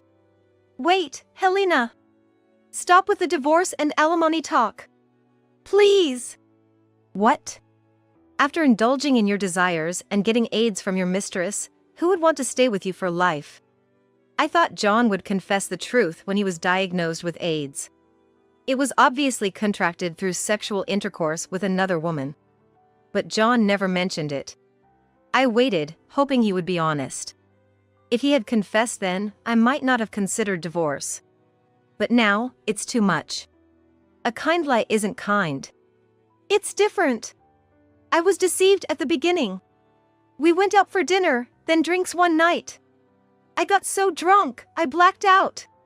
When I woke up, I was in a hotel bed with Wilma beside me. I panicked because I really didn't remember anything. Then Wilma started crying. I thought she took the morning after pill, so I was relieved. Then she said she was pregnant. It was supposed to be good news, I wanted kids too. But thinking it would be the end with Helena, I didn't know the best way to handle it. I just kept going with Wilma aimlessly. You've had quite the life, going back and forth between your main and secondary homes. Enjoy your life with Wilma. I'm gladly giving John to you. Let's have a proper conversation, Helena. You're too emotional right now to make a calm decision. Let's cool down and talk later. Divorce isn't the best option. Wait, John, what do you mean? Helena is saying she wants a divorce. That should be great for you. I'm perfectly calm. No matter what twist happens, I have no intention of getting back with John. Just imagine the loss for Turner Corporation. I forcefully got John to sign the divorce papers and headed straight to the lawyer's office. Wilma is truly a terrifying woman. John's one mistake. It was made without memory, leading to claims of AIDS and pregnancy. A sincere man like John would naturally choose to take responsibility. But his inability to tell me the truth might have been due to fear. John apparently confessed everything to his parents and relatives, but the consequences were severe. My mother introduced clients to Turner Corporation. She couldn't forgive what happened to her daughter and publicly denounced them. The corporation lost clients and eventually fired and cut ties with John. After the incident, the company changed its management policy, no longer fixating on male successors and allowing women to take active roles. John, penniless and cast out, moved into Wilma's studio. But for Wilma, a penniless John was no longer useful. Wilma, are you still working in that industry? I can't, I have AIDS. I'm working at a spa now. Did you quit the library? You're so annoying, John. It's so boring being with you. I don't need a life of licking each other's wounds. I have no attachment to a broken, jobless John. Get out. John, in a daze, wandered aimlessly. Rumor has it he became homeless. Wilma, despite her bravado, is likely struggling with the fear of death that AIDS brings. I returned to my family home, resuming my pursuit of becoming a jewelry designer under my mother's guidance. I had seriously considered this career in college but had given it up. Now, I'm starting over, chasing my dream once again.